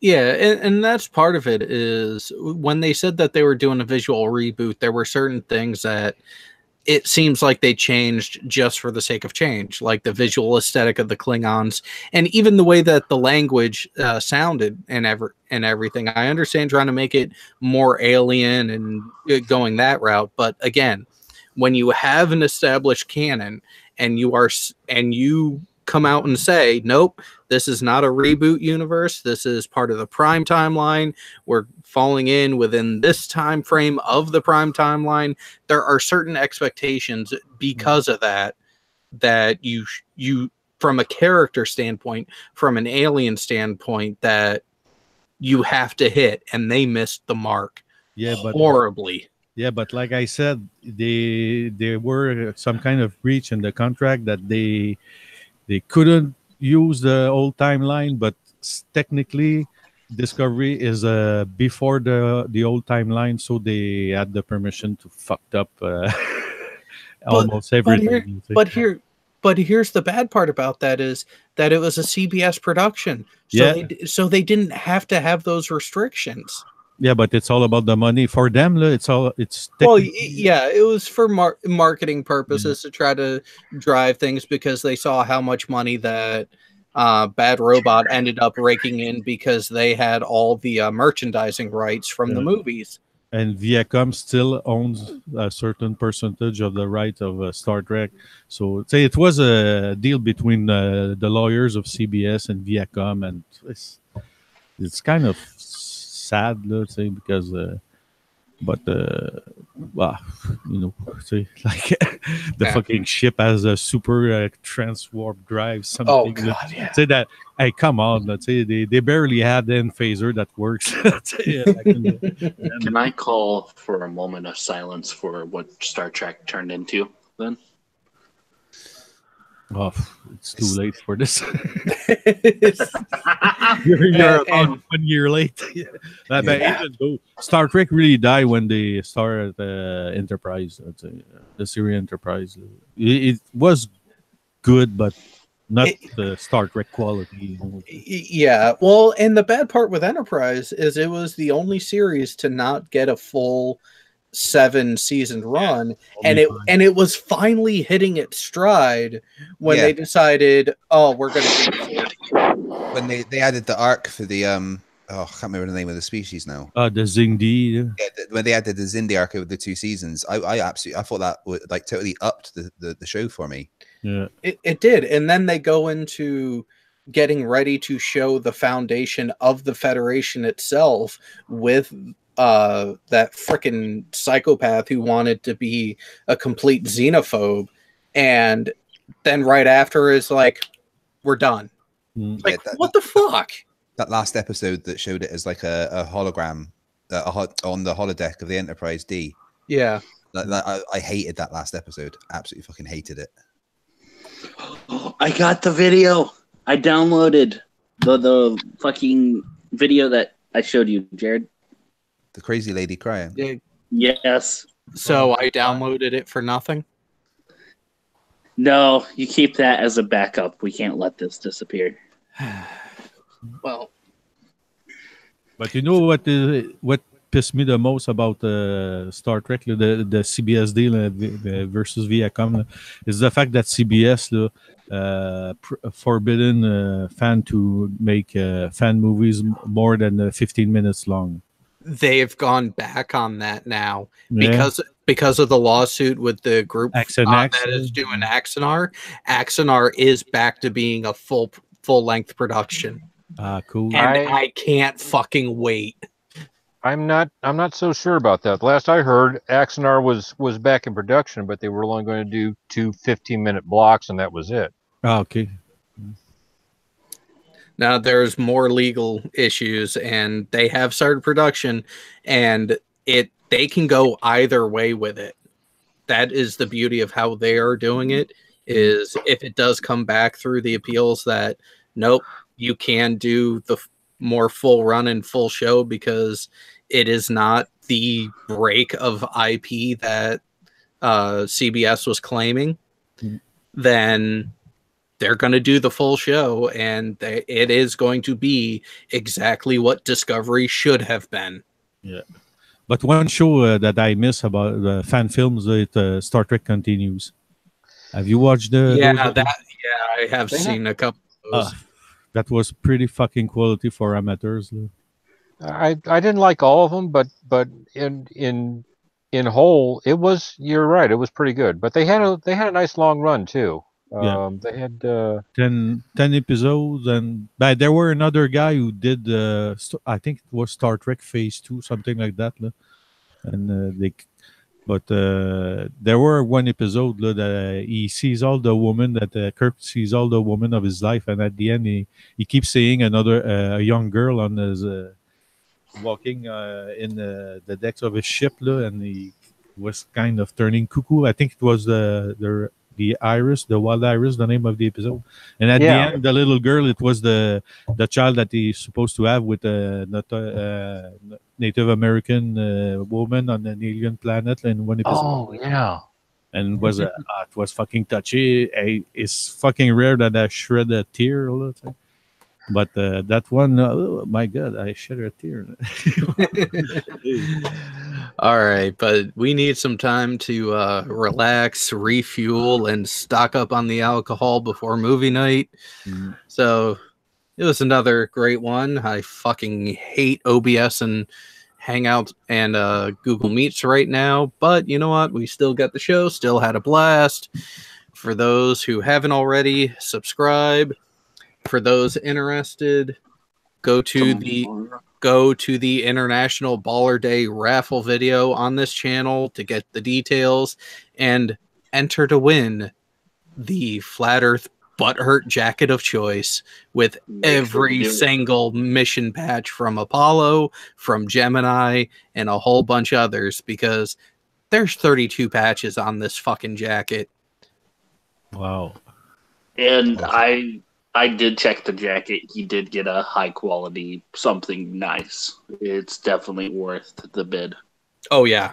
Oh, it's more than worth the bid. Oh yeah. And also tomorrow, 9 a.m., we are doing a very special video on Scientist Mel's live stream. It will be a 12-hour stream benefit for Bulininator. So make sure to check that out. Tomorrow, 9 a.m. Eastern Standard Time. YouTube channel, Scientist Mel. Yay. And make sure to check out 82 Productions Discord server, UDSA. And with that, we will catch all of you guys on Monday. See you later, guys. See ya.